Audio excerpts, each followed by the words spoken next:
بسم الله الرحمن الرحیم.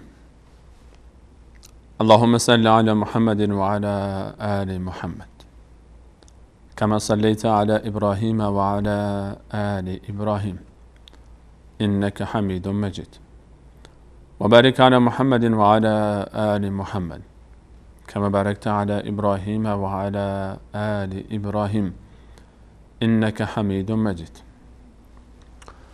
بارالله پدران و مادران، همسران و فرزندان، خواهران و برادران، اساتید و شاگردان، اقوام و خویشاوندان، دوستان و آشنایان و تمامی موحدین رو که قبل از ما از این دنیا رفتن مورد رحمت و بخشش و مغفرت خودت قرار بده.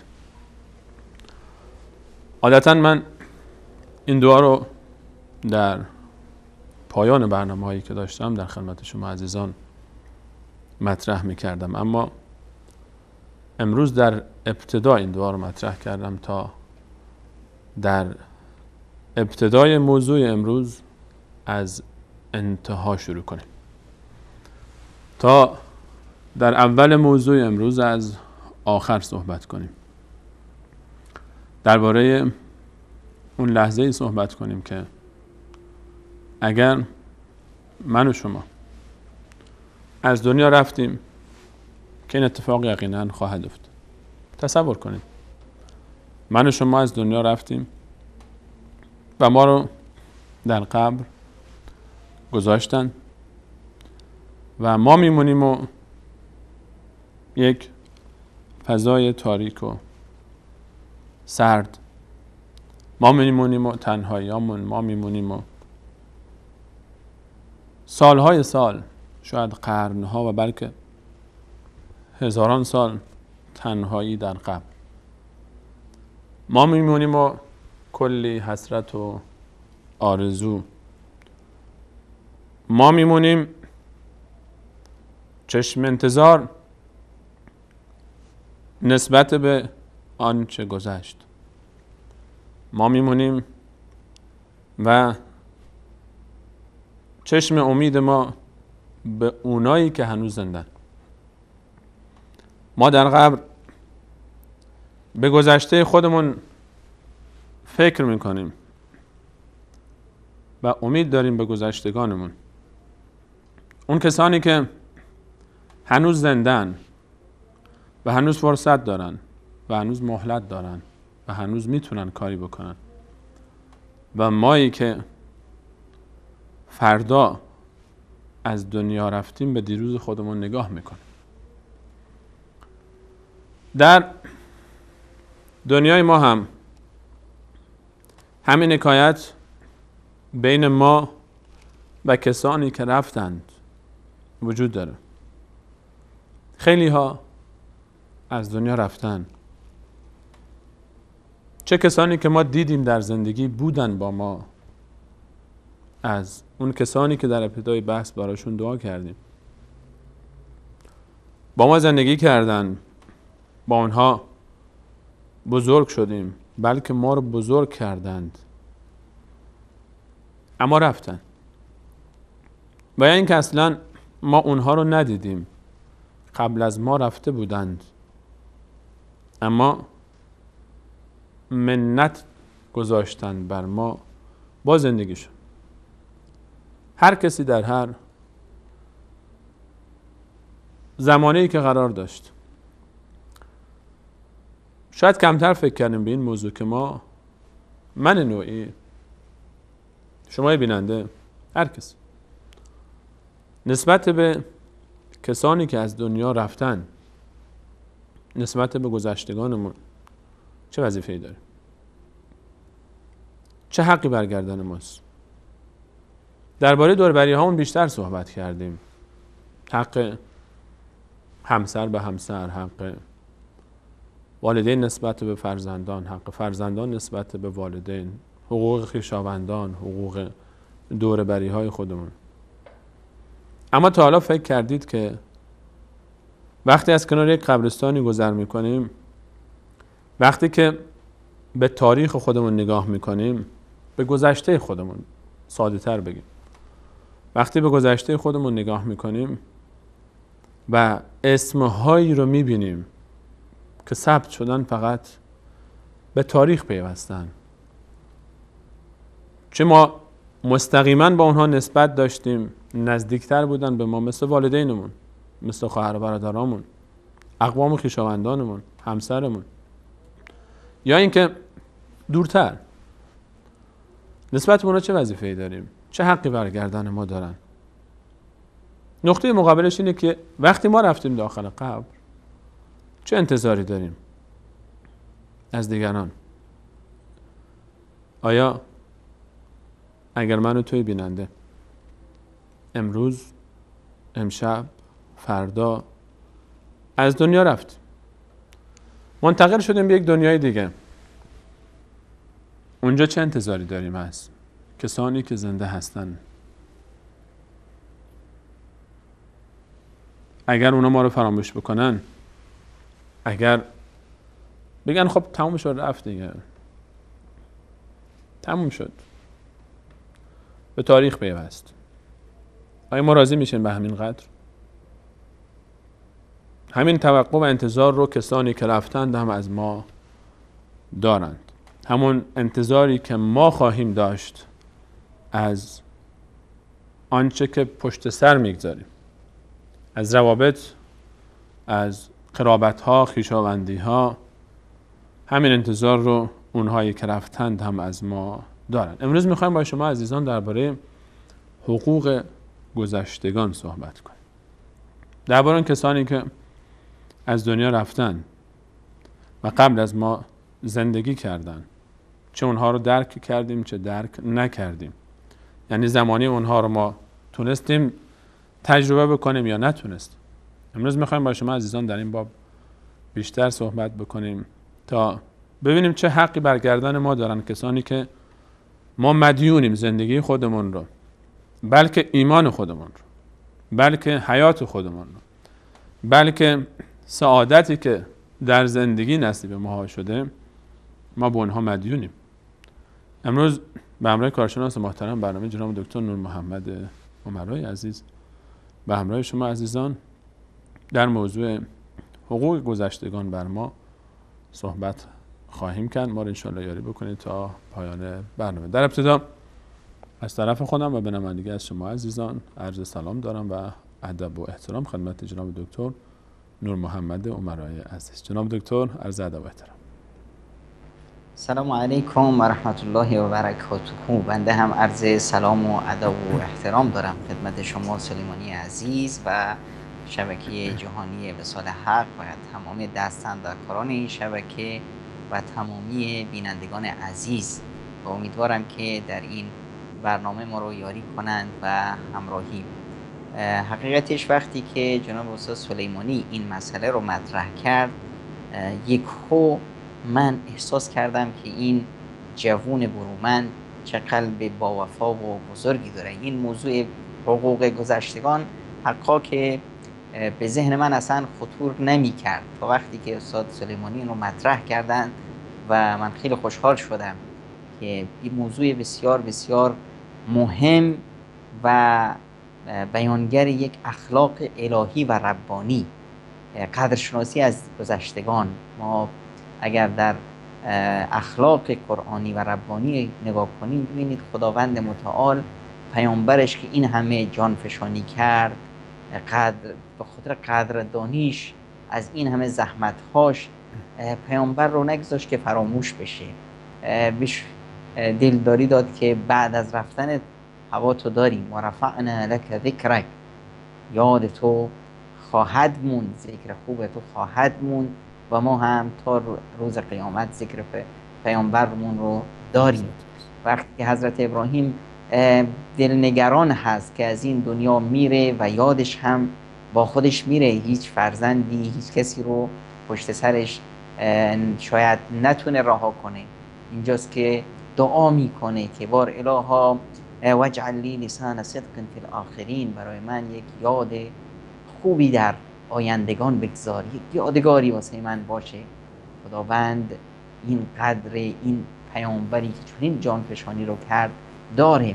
هر انسانی که باشه ببینیم خداوند چقدر قدرش رو میشناسه. در سوره کهف اون مرد صالح نیکوکاری که رفت و یک میراثی برای بچه‌هاش به جا گذاشته بود، خداوند به قدردانی اون صلاح و پرهیزکاری پدر این میراث رو حفظ کرد برای فرزندان. این قدر شناسی کردن از پیشینیان، از کسایی که به ما بر گردن ما حق دارند، هر که باشه در جامعه یک زحمتی یه حقی بر گردن ما داره، ما اون رو قدر شناسی کنیم، این واقعا نبل اخلاق و بزرگی یک انسان رو میرسونه. و من اصالتا از خودم و نیابتا از شما بینندگان عزیز از استاد سلیمانی که این موضوع رو انتخاب کردن تشکر و سپاس دارم. بنده هم متشکرم از شما از اینکه افتخار دادید تو از سخنان گرانبهای شما استفاده بکنیم. جناب دکتر اگر اجازه بدید ما بحث رو از کسانی آغاز بکنیم که بدون شک در طول تاریخ بشر امروزی و قبل از اون هم زندگی خودشون رو، حداقل حیات معنوی خودشون رو که اصل و اساس زندگی یک انسان است در روی زمین، به اون عزیزان مدیون هستند. پیامبران الهی که با جانفشانی های خودشون، با فداکاری های خودشون، با تحمل رنج ها، مشقت ها، غربت ها و تحمل دشمنی ها و عداوت دیگران فدا شدن در این راه و از همه چیز خودشون گذشتند تا اینکه من و شما و ما بینندگان و کسانی که در طول تاریخ ایمان آوردن به اونها در دنیا و آخرت سعادتمند بشن. و در رأس این سلسله ما ابر پیامبر تاریخ رسول الله صلی الله علیه و سلم رو داریم که بیش از همه پیامبران به فرموده خودشون تلاش کردن، زحمت کشیدن و مشقت و رنج و عذاب دیدن. درباره انبیای الهی اگر بخوایم صحبت بکنیم، ابتدا به خاطر عظمت شأنشون از این عزیزان شروع بکنیم که اونها همه گذشتن. درباره رسول صلی الله علیه و سلم برای ما بگید که چه حقی بر گردن من نوعی مسلمان داره و در برابر پیامبرم من چه وظیفه‌ای دارم. بسم الله الرحمن الرحیم. الحمدلله و صلاة و سلام علی حبیبی و مولای رسول الله و علی آله و صحبه و من والاه. حق پیامبران، همه پیامبران بر ما یک منتی دارند، یک زحمت هایی رو تحمل کردند برای نیاکان ما که ایمان آوردند و بعد از اون پیامبرمون که ما ببینید در تاریخ ما چقدر پیامبرامون بر ما حق دارند و چه فضل و منتی. شاید بزرگترین پیامبری از گذشتگان که بر ما حق داره حضرت ابراهیم علیه السلام باشه. ما امروزیان تا به روز قیامت ما مؤمنان چیکار میکنیم؟ در همه نمازامون صلواتمون صلوات ابراهیمی هست، همونطور که بر پیامبر خودمون صلوات میفرستیم، بر حضرت ابراهیم صلوات میفرستیم. حجمون یادگار همون ابراهیم هست، قدردانی از ابراهیم، تکرار حرکت‌های ابراهیم، قربانی دادن ابراهیم، سعی کردن ابراهیم، تا امروز حفاظت از جای پای ابراهیم و مقام ابراهیم. حضرت موسی علیه السلام در شب معراج بر ما یه منتی نهادن. این 5 نماز پنجگانه که بر ما هست اینا در واقع 50 تا بود. این راهنمایی و مثلا نقشی بود که حضرت ابراهیم در این مسیر ایفا کرد و ما تا روز قیامت قدرش رو میدونیم. 10 محرم رو روزه میگیریم و همیشه میگیم که واقعا حضرت موسی علیه السلام واقعا دمت گرم، چه به اصطلاح خدمت بزرگی به ما کردی. حالا تصور کنیم مثلا ما شبانه روز 50 نماز میخوندیم، میدونیم که به اصطلاح حضرت موسی چه فضلی داره. همه جناب دکتر واقعا اگر همین فرمایش شما ما اگر بعد از نمازها به همین مسئله هم فکر بکنیم که حضرت موسی علیه السلام در شب معراج با اون پیشنهادی که به حضرت رسول علیه السلام فرمود کار ما رو به 1/10 کاهش داد، وگرنه 5 نماز اگر 50 نماز میشد واقعا کار ما مشکل میشد و حقش هست که ما حداقل در بعد از هر نمازی یک درود جانانه‌ای به اون مرد شجاع، به اون مرد پهلوان بنی اسرائیل بفرستیم. حقیقتا دقیقاً و واسه همینه که ما حداقلش اینه که ما 10 محرم رو روزه میگیریم، به خاطر اینه که خداوند رو شکر میکنیم که خدایا بار اله شکرت که در این 10 محرم حضرت موسی علیه السلام رو نجات دادی و فرعون و فرعونیان دشمنان موسی رو غرق کردی و موسی هیچ وقت از ذهن ما دور نیست. در هر نمازی ما به یاد موسی هستیم و قرآن ما از هیچ پیامبری اینچنان ذکر نکرده که از موسی علیه السلام ذکر کرده.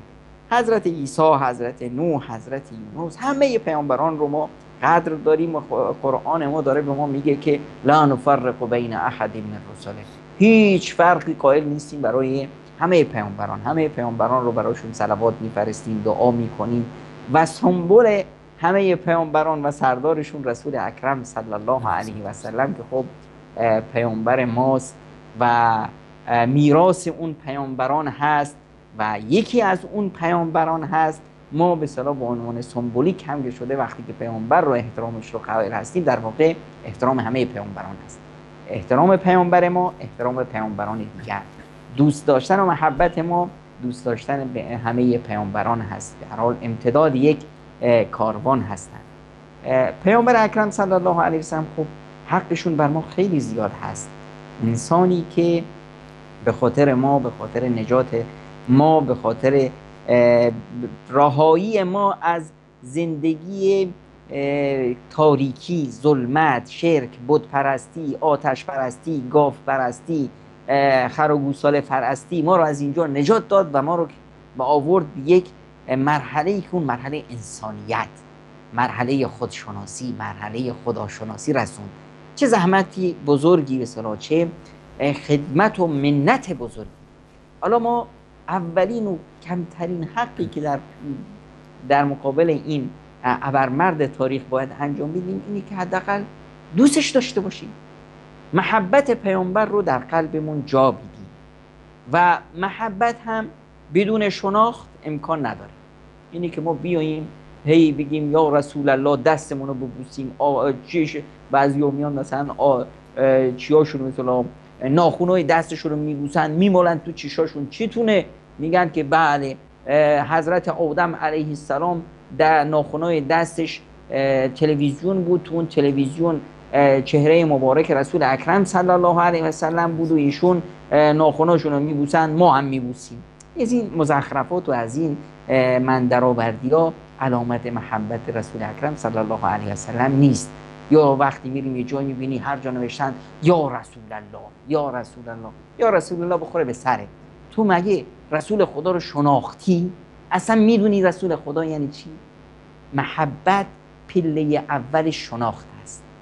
این کسی که میگه من رسول خدا رو دوست دارم، باش محبت دارم، زندگی پیامبر رو نخونده، نمیشناسه، داره به خودش دروغ میگه. امکان نداره. ما محبتی بدون شناخت نداریم و امروز به حمدالله عزوجل ما فارسی زبانان حداقل دیگه هیچ بهانه‌ای نداریم که بگیم آقا ما پیامبر رو نشناختیم. خب از کجا بشناسیم؟ کتاب ها تا دلت بخواد کتاب هست، کتابخانه عقیده الحمدلله زحمت خوبی کشیده و کتابا رو هم گذاشتن روی اینترنت، هر کی میخواد استفاده کنه. شبکه‌های توحیدی تونستن چهره خوبی از پیامبر اکرم صلی الله علیه و سلم به تصویر بکشن. همین جوون برومند آقای سلیمانی با برنامه همگام با نبی رحمتشون، با برنامه‌های دیگه‌ای که در سیرت پیامبر اکرم صلی الله علیه و سلم تهیه دیده شده، ما پیامبر رو به سادگی و به آسونی امروز میتونیم به اصطلاح بشناسیم، سیرتش رو بشناسیم. وقتی که پیامبر رو شناختیم محبتش خواه ناخواه تو قلبای ما میاد. وقتی که محبت پیامبر اکرم صلی الله علیه و سلم تو قلبمون اومد، اون وقت سیرتش، راه و رسمش، زندگیش تو قلبایمون میاد.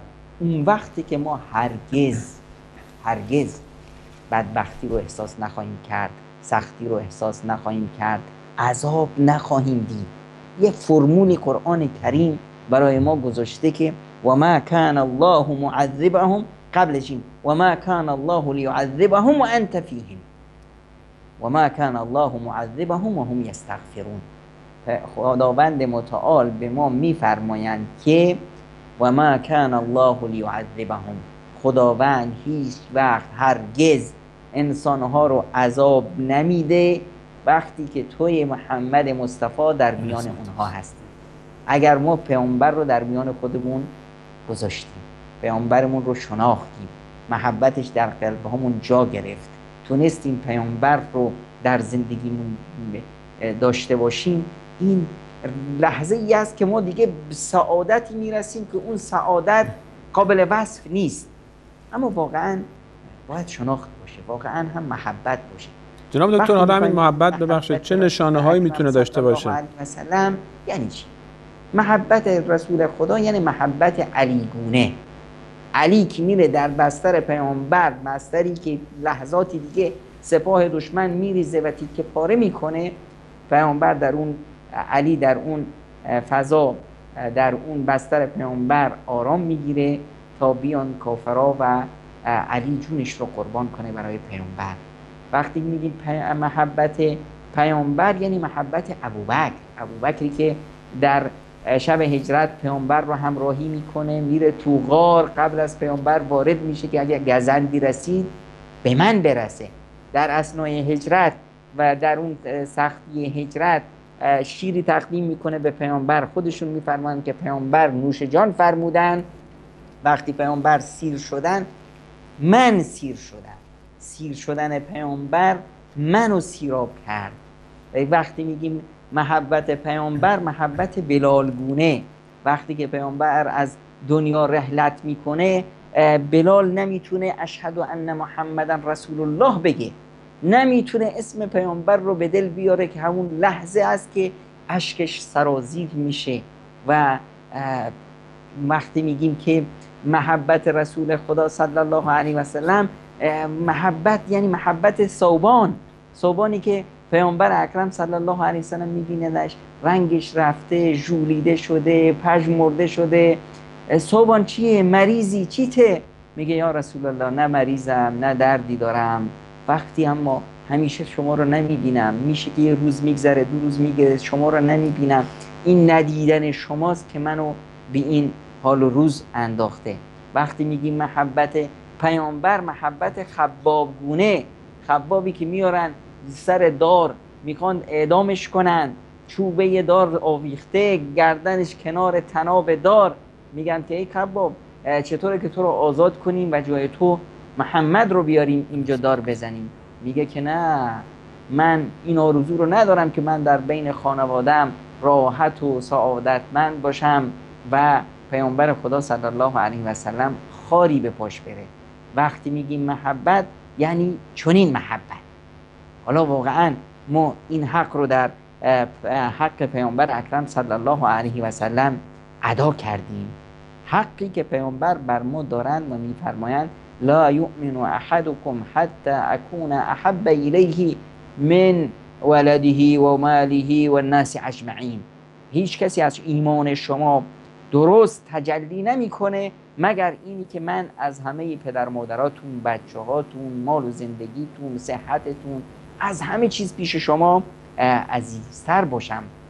وقتی که خداوند متعال در سوره توبه میفرمایند قل ان کان آباؤکم و ابناؤکم و اخوانکم و ازواجکم و عشیرتکم، اگر پدراتون، خانواده‌هاتون، خیشاتون، مال و ثروتتون، فلان و فلان، اگه اینا پیش شما از خدا و رسولش عزیزتر بودند، اون وقتی که شما دیگه نه خداتون رو شناختید نه رسول خدا رو شناختید، فتربصوا حتی یأتی الله بامره، تا آماده باشید که عذاب الهی بیاد. چرا که شما دیگه نمک بد حرومی کردید، شما قدر نشناسی کردید.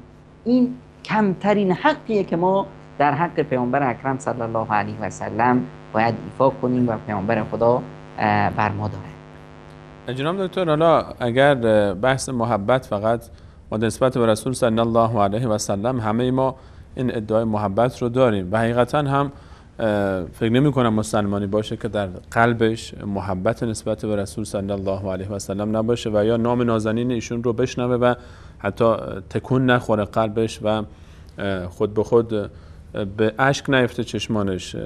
اگر درباره محبت بیشتر صحبت بکنید، آیا همینقدر کافی هست که ما فقط محبت بکنیم یا نه باید در عمل هم خودش رو نشون بده؟ جناب دکتر؟ قطع شدن جناب دکتر ظاهرا تماسشون.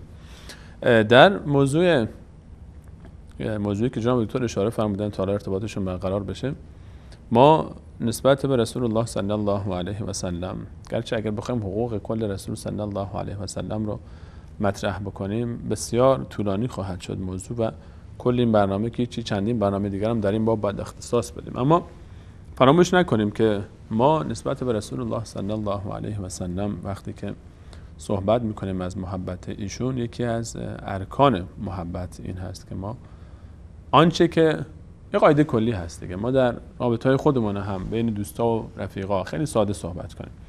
وقتی یک شخصی ادعای محبت میکنه نسبت به دیگران، نسبت به یک شخصی، هر چیزی رو که اون دوست داره این هم دوست داره و هر چیزی رو که اون دوست نداره انسان هم دوست نداره. ارتباطتون با جناب دکتر برقرار شده ظاهرا. جناب دکتر نمیدونم سوال من متوجه شدید یا نه.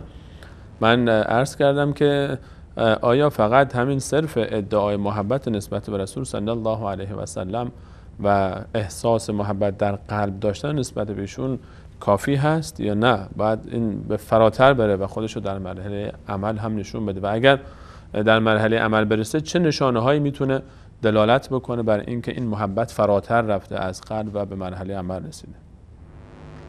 این مرحله‌ای که ما ذکرش کردیم، مرحله محبت رسول اکرم صلی الله علیه و سلم، یعنی مرحله شیدایی در حق رسول الله، این یه واجب هست، یعنی یک کمترین حقی هست که ما باید اون رو در خودمون به اصطلاح تجلی بدیم.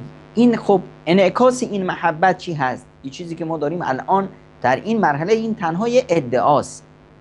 وقتی این ادعا حقیقت پیدا میکنه که ما حالا که ما پیامبر رو دوست داشتیم و حقش رو ادا میخوایم بکنیم، اولین نقطه این است که ما پیروی صادقانه از ایشون، ایمان صادقانه به پیامبر خدا بیاریم و پیامبرگونه بشیم، چون پیامبر عمل کنیم.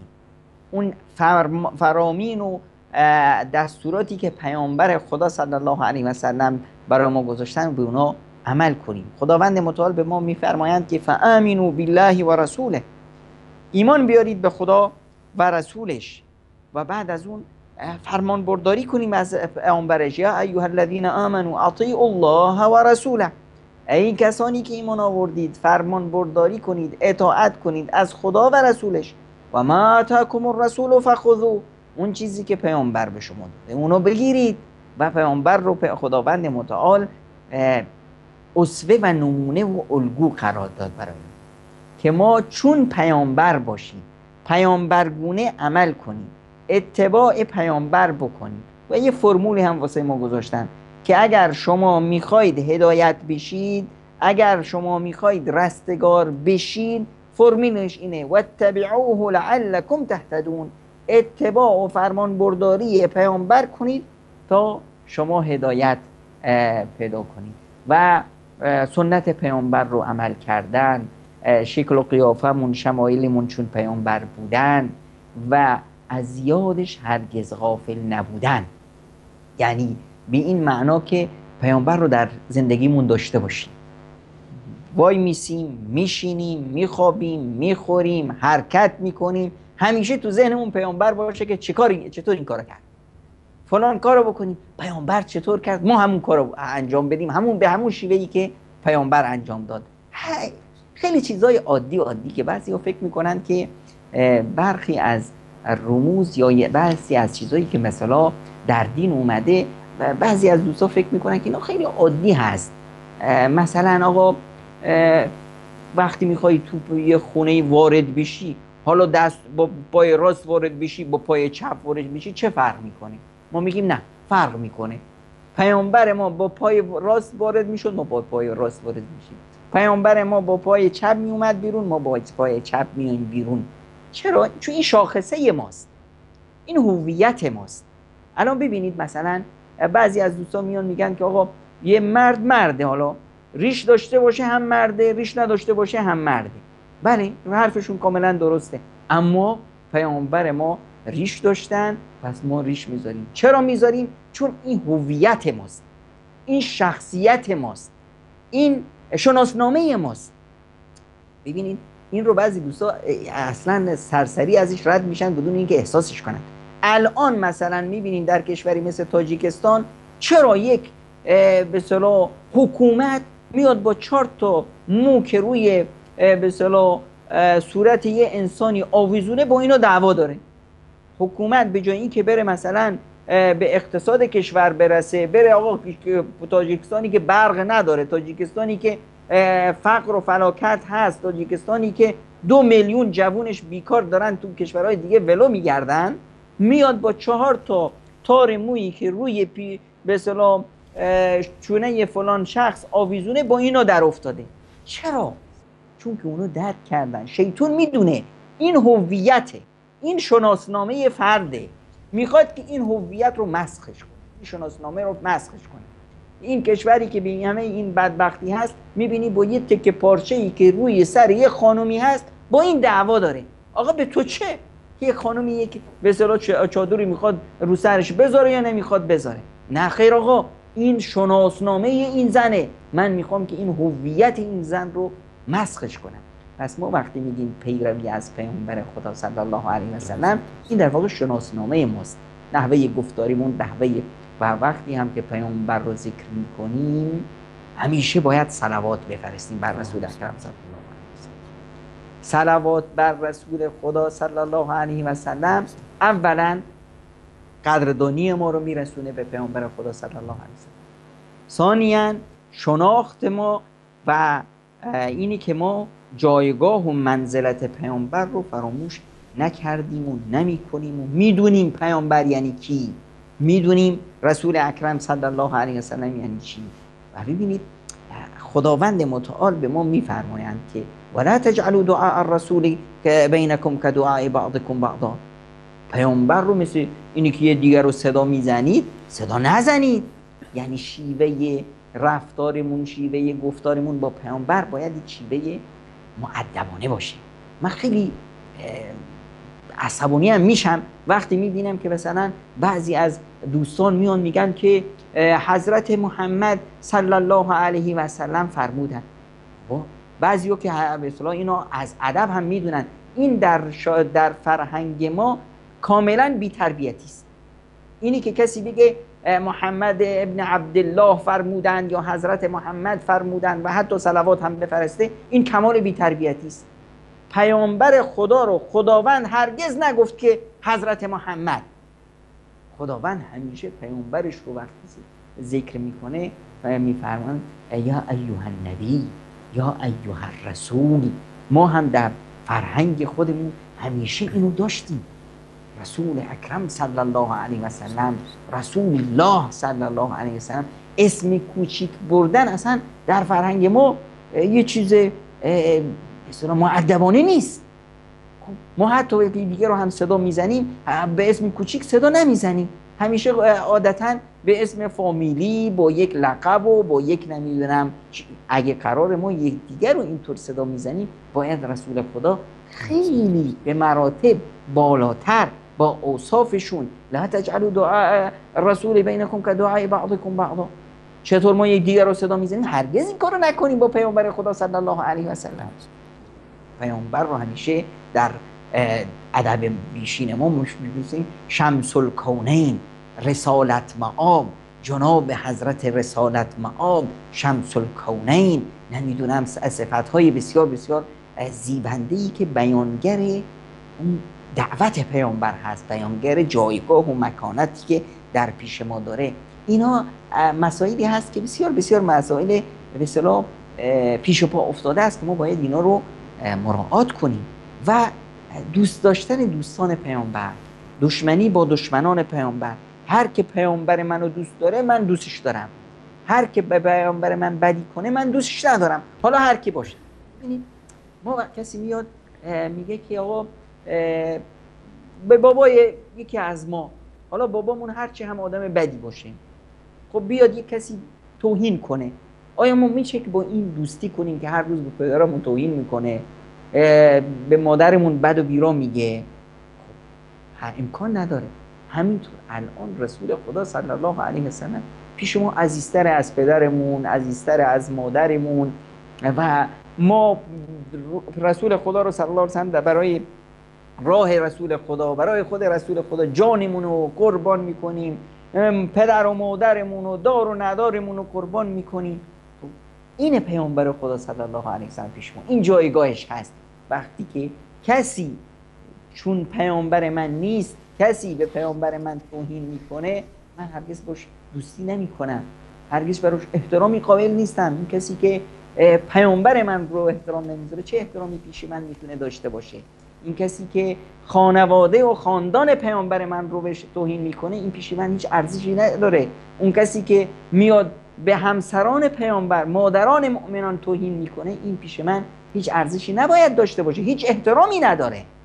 اون کسی که میاد شاگردان و دست پرورده های رسول اکرم صلی الله علیه و سلم رو بهشون بی احترامی میکنه، این کس پیش من احترام و جایگاهی نداره. میاد میگه که آقا مثلا بدی شاگردان و مکتب رسول خدا صلی الله علیه و سلم رو میگه، وقتی میگیم آقا این نزاکت داشته باش، ادب و احترام داشته باش، میگه که آقا این یک قضیه تاریخی است، من این قضیه تاریخی رو میخوام بیان کنم. خب بهش میگیم آقا یه مقداری لطفاً شما مرحمت بفرمایید، با احترام هم بهش میگیم شما از قصه ازدواج پدر و مادر دیگه هم برای ما بگو، از شب دخله هم بگو، این هم یه قضیه تاریخی است، این قضیه تاریخی رو برای ما هم روشنش کن. اگه قراره که ما احترام به اصطلاح پدر و مادرمون رو داشته باشیم، احترام رسول اکرم صلی الله علیه و سلم به مراتب و مراتب، خاندان رسول خدا، خانواده پیامبر، صحابه پیامبر اکرم صلی الله علیه و سلم باید پیش ما خیلی خیلی عزیزتر و مهمتر باشه. جناب دکتر، در همین موردی که شما اشاره فرمودید احیانا مشاهده میشه که خب ما در همین محبت نسبت به رسول صلی الله علیه و سلم یک عده‌ای که شما ذکر کردید نامشون رو، حالا بدون ذکر نام صفاتشون رو ذکر کردید، خب از یک طرفی به خاطر تفریط در حق رسول صلی الله علیه و سلم و کوتاهی اهانت روا می‌دارن، حالا چه به مستقیما بهشون یا خاندان یا اصحابشون. در مقابل عده دیگه ما می‌بینیم باز خیلی غلو میکنن. در این باب آیا این هم میتونه مورد ملامت قرار بگیره یا نه؟ تماسون با جناب دکتر ظاهرا قطع شد. اجازه بدید من این سوال رو خود جناب دکتر پاسخ بدن. و درباره رسول صلی الله علیه و سلم ما همینقدر بس که تمام دینمون، تمام ایمانمون، تمام باورمون و نعمت اسلام رو ما مدیونیم بهشون و حتی بیشتر از پدر، بیشتر از مادر، بیشتر از هر کسی برای یک انسان مسلمان رسول الله صلی الله علیه و سلم گردن ما حق داره.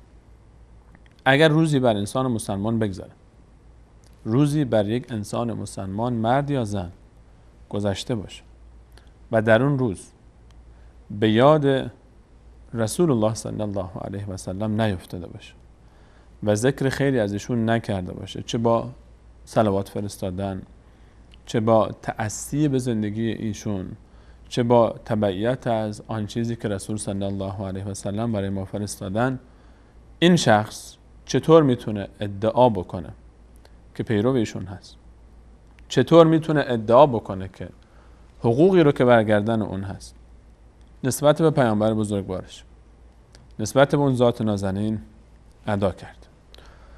جای تأمل داره مقدار در این باب باید تفکر بکنیم. اجازه بدید میان برنامه ببینیم که هم شما عزیزان فرصتی برای استراحت داشته باشید، همین که ارتباطمون باز با جناب دکتر برقرار بشه. برمیگردیم ان شاءالله باز همچنان در خدمت شما هستیم با موضوع حقوق گذشتگان بر ما.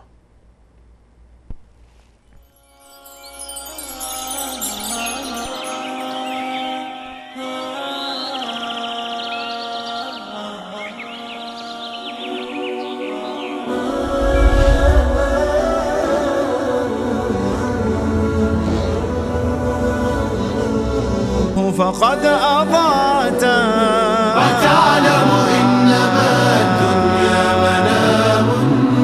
منام فأحلى ما تكون إذا انتبهت هي الدنيا إذا سرتك يوما ما فيها سهرتا تحدث عنهم وتقول كانوا نعم كانوا كما والله كنت حديثك هم وأنت غدا حديث لغيرهم فأحسن ما استطعت. سل الأيام عن عم وخال وما لك والسؤال وقد علمت. ألست ترى ديارهم خواء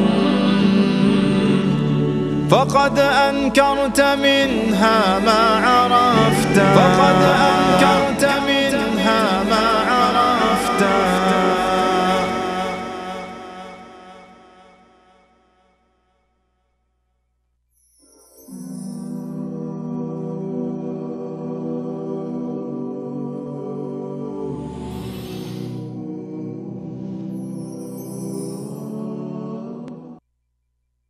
وقال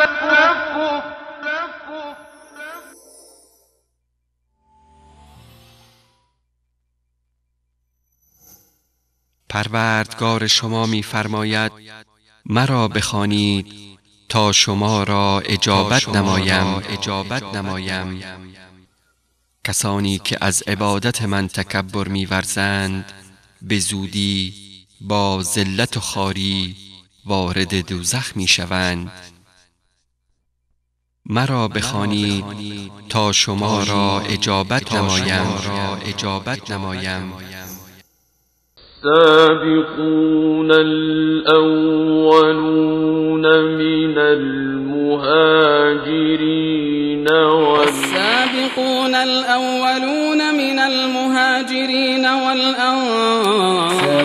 الأولون من المهاجرين والأنصار.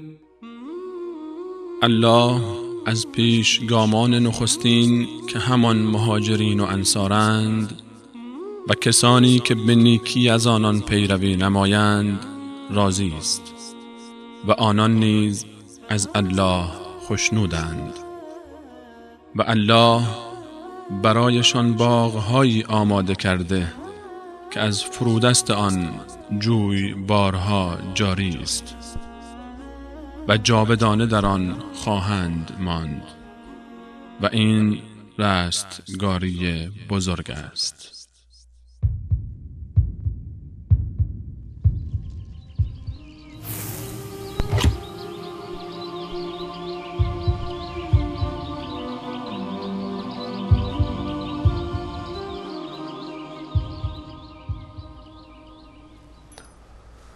بعد سلام مجدد خدمت همه شما خوبان و عزیزان.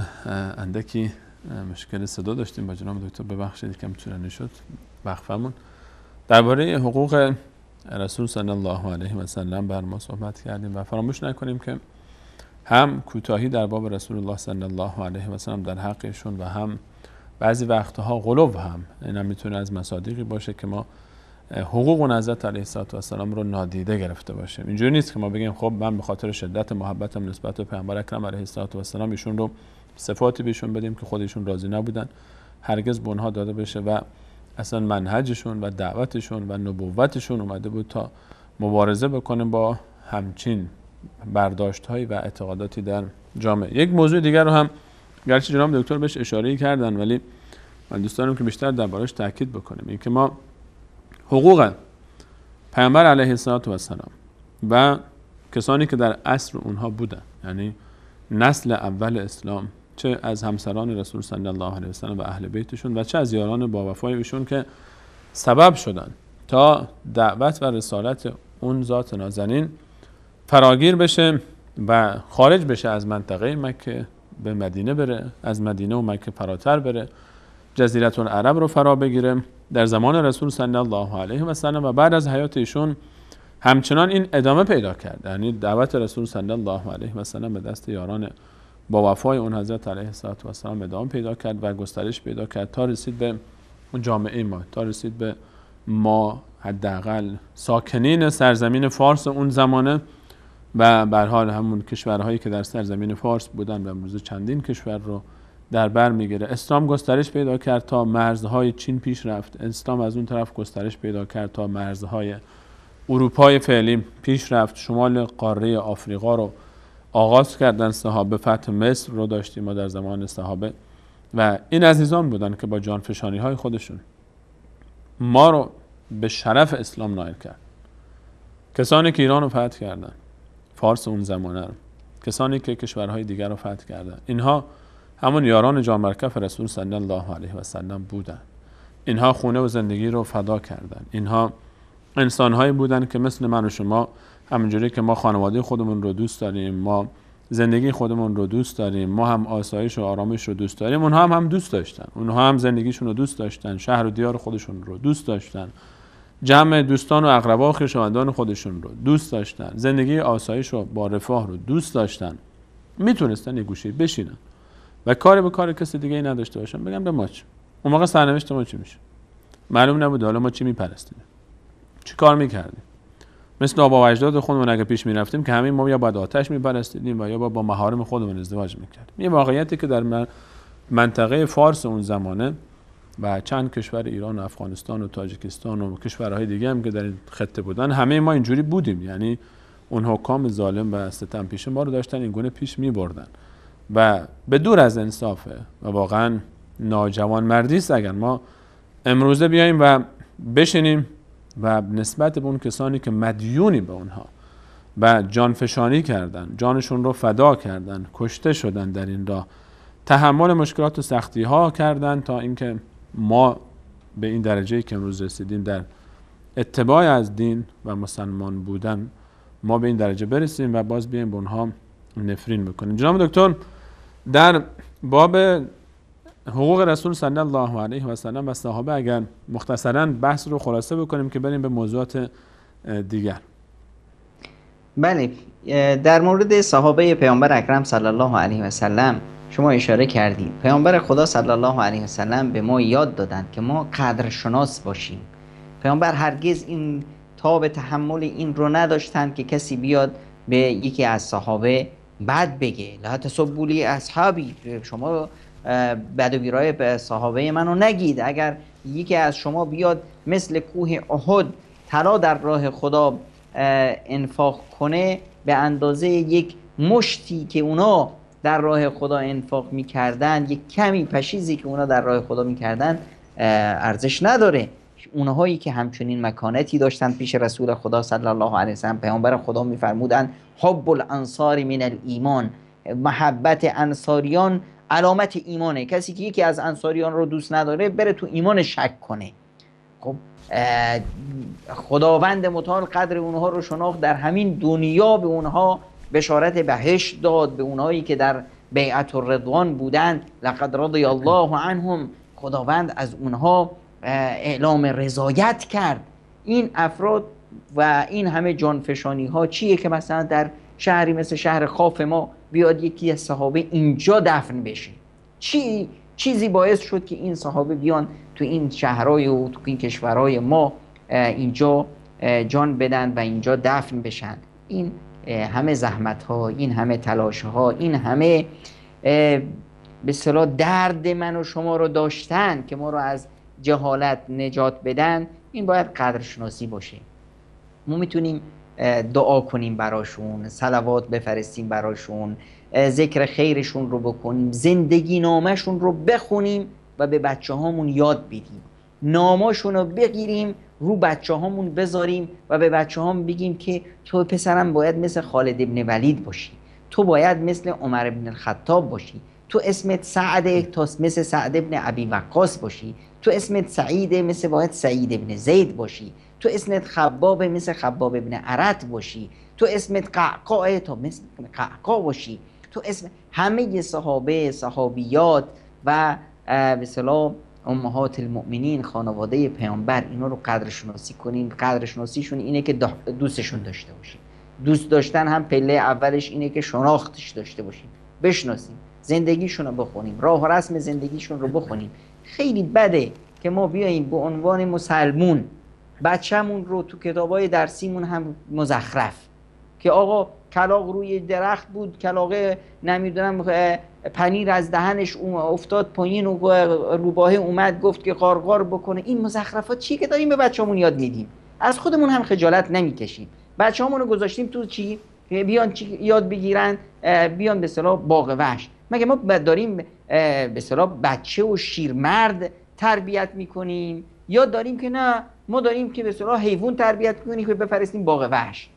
این چه وضع حال نظام آموزشی ماست؟ از خودمون هم خجالت نمیکشیم. میایم که چی آقا تام و جری، نمیدونم روبه و روباه و گرگ، نمیدونم این مزخرفات چی؟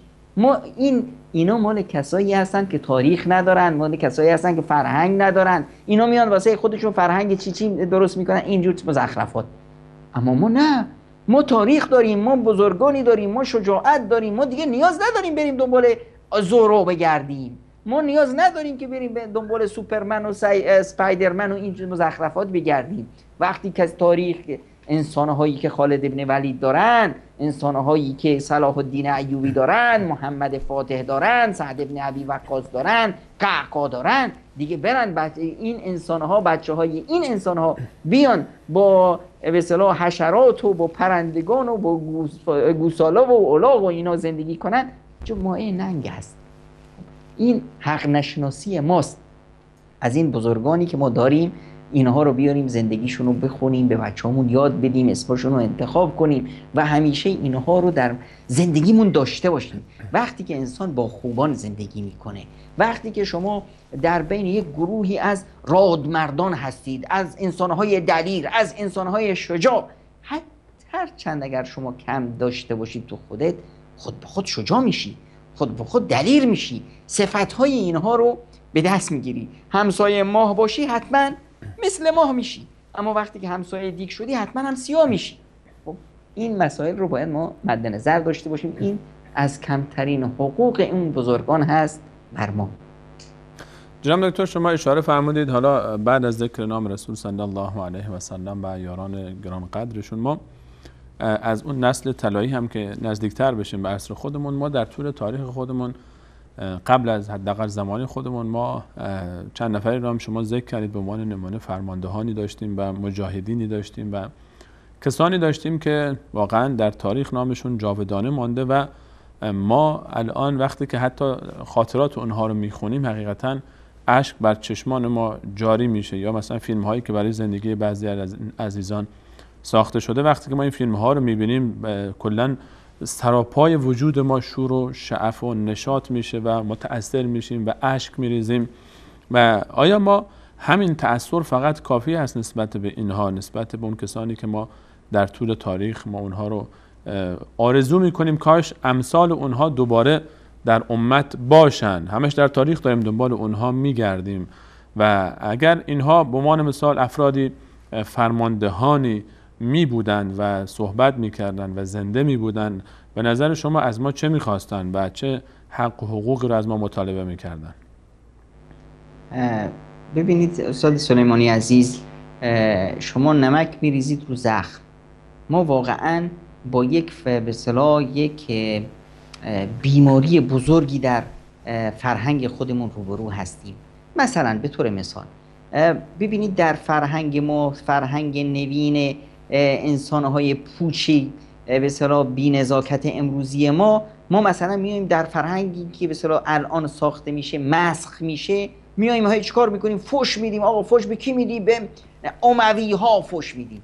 بابا تو میدونی اموی ها یعنی چی؟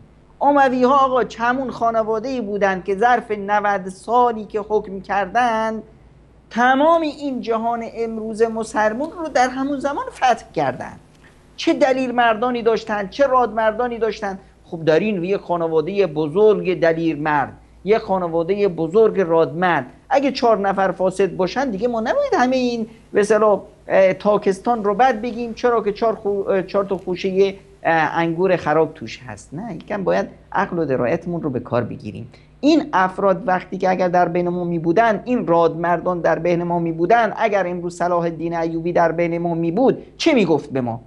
می گفت آقا من زحمت کشیدم و بیت المقدس رو فتح کردم، چطور شما گذاشتید 2 دستی دادی دست یهودیا؟ مردونگیتون کجاست؟ غیرتتون کجاست؟ این باعث میشد که ما غیرتمند بشیم، یکم حیا کنیم، از خودمون شرم کنیم.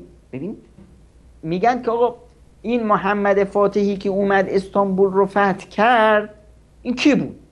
در زندگی ایشون میارن که مادرش همین وقتی که محمد فاتح کوچیک بزرگ بچه کوچیک بود می آورد که از دور نشونش میداد، پسرم ببین اسمت رو گذاشتم محمد تا چون رسول خدا صلی الله علیه و سلم باشی. اون دژ اون بزرگ اونجا میبینی، پشت این دژ استانبول هست. این دژ رو باید تو فتح کنی. وقتی که مادر میاد اینجوری بچهش رو تربیت میکنه، خب این بچه فردا میشه محمد فاتح. مادری که میاد بچهش رو به اصطلاح براش قصه میخونه، قصه یه چی میخونه، قصه یه الاغ و نمیدونم خرمگس، خب انتظار نداشته باشه که فرزندش فردا علی ابن ابی طالب باشه. خب انتظار داشته باشه که فرزندش دیگه حد اکثرش الاغ ورزشکاری باشه که به اصطلاح میگن گوره خر. این چی دیگه نشد. ما باید با خودمون رو راست باشیم. وقتی که من اسم فرزندم رو میذارم خالد و بهش میگم پسرم تو باید مثل خالد ابن ولید باشی، از کوچیکی تو ذهنش میذارم که تو خالدی، این فردا خالد ابن ولید هم میشه. وقتی که من این حداقل حقی هست که این بزرگواران بر ما دارن که زندگیشون رو بخونیم، زندگیشون رو به بچه هامون یاد بدیم، اهدافی که برای اونها جان فشانی کردن اینها رو به بچه هامون یاد بدیم، سلوک و رفتاری که اینا بر جای گذاشتن این خاطراشون رو برای بچه هامون یاد بدیم. به بچه هامون یاد بدیم وقتی اسم بچم رو میذارم عمر، بهش یاد بدم که عمر ابن خطاب یعنی چی، بهش یاد بدم تواضع عمر، مردانگی عمر، رادمردی عمر، فتوحاتی که عمر ساخت، این زندگی عمر رو براش شرح بدم، بگم که پسرم اسمتو گذاشتم که عمر تا مثل این ابرمرد تاریخ تو هم واسه خودت یک نامی بذاری تو تاریخ، تو واسه خودت یک شخصیتی باشی تو تاریخ. اون وقتی که من واقعا حق عمر رو ادا کردم، از رادمردی عمر بهترین استفاده رو کردم و وقتی پسرم هم احساس میکنه اسمش عمر هست همینجور گردنش رو بالا میگیره، با عزت و شرافت تو راه میره. چرا؟ چون که من میخوام که مثل فلانی باشم، مثل این نامی که رو من گذاشتن. این کمترین حقیه که این بزرگواران بر ما دارن. واقعا جناب دکتر نکاتی که شما اشاره فرمودید بینندگان عزیزم حتما دیگه یعنی جای اعتراضی باقی نمیمونه. موافق هستید با فرمایشات جناب دکتر؟ الان اگر من خطاب قرار میدم پدران و مادرانی که صدای بنده رو میشنون، این برادر کوچیک‌ترتون یک گله داره از شما، رک باشیم با هم، تعارف نداشته باشیم.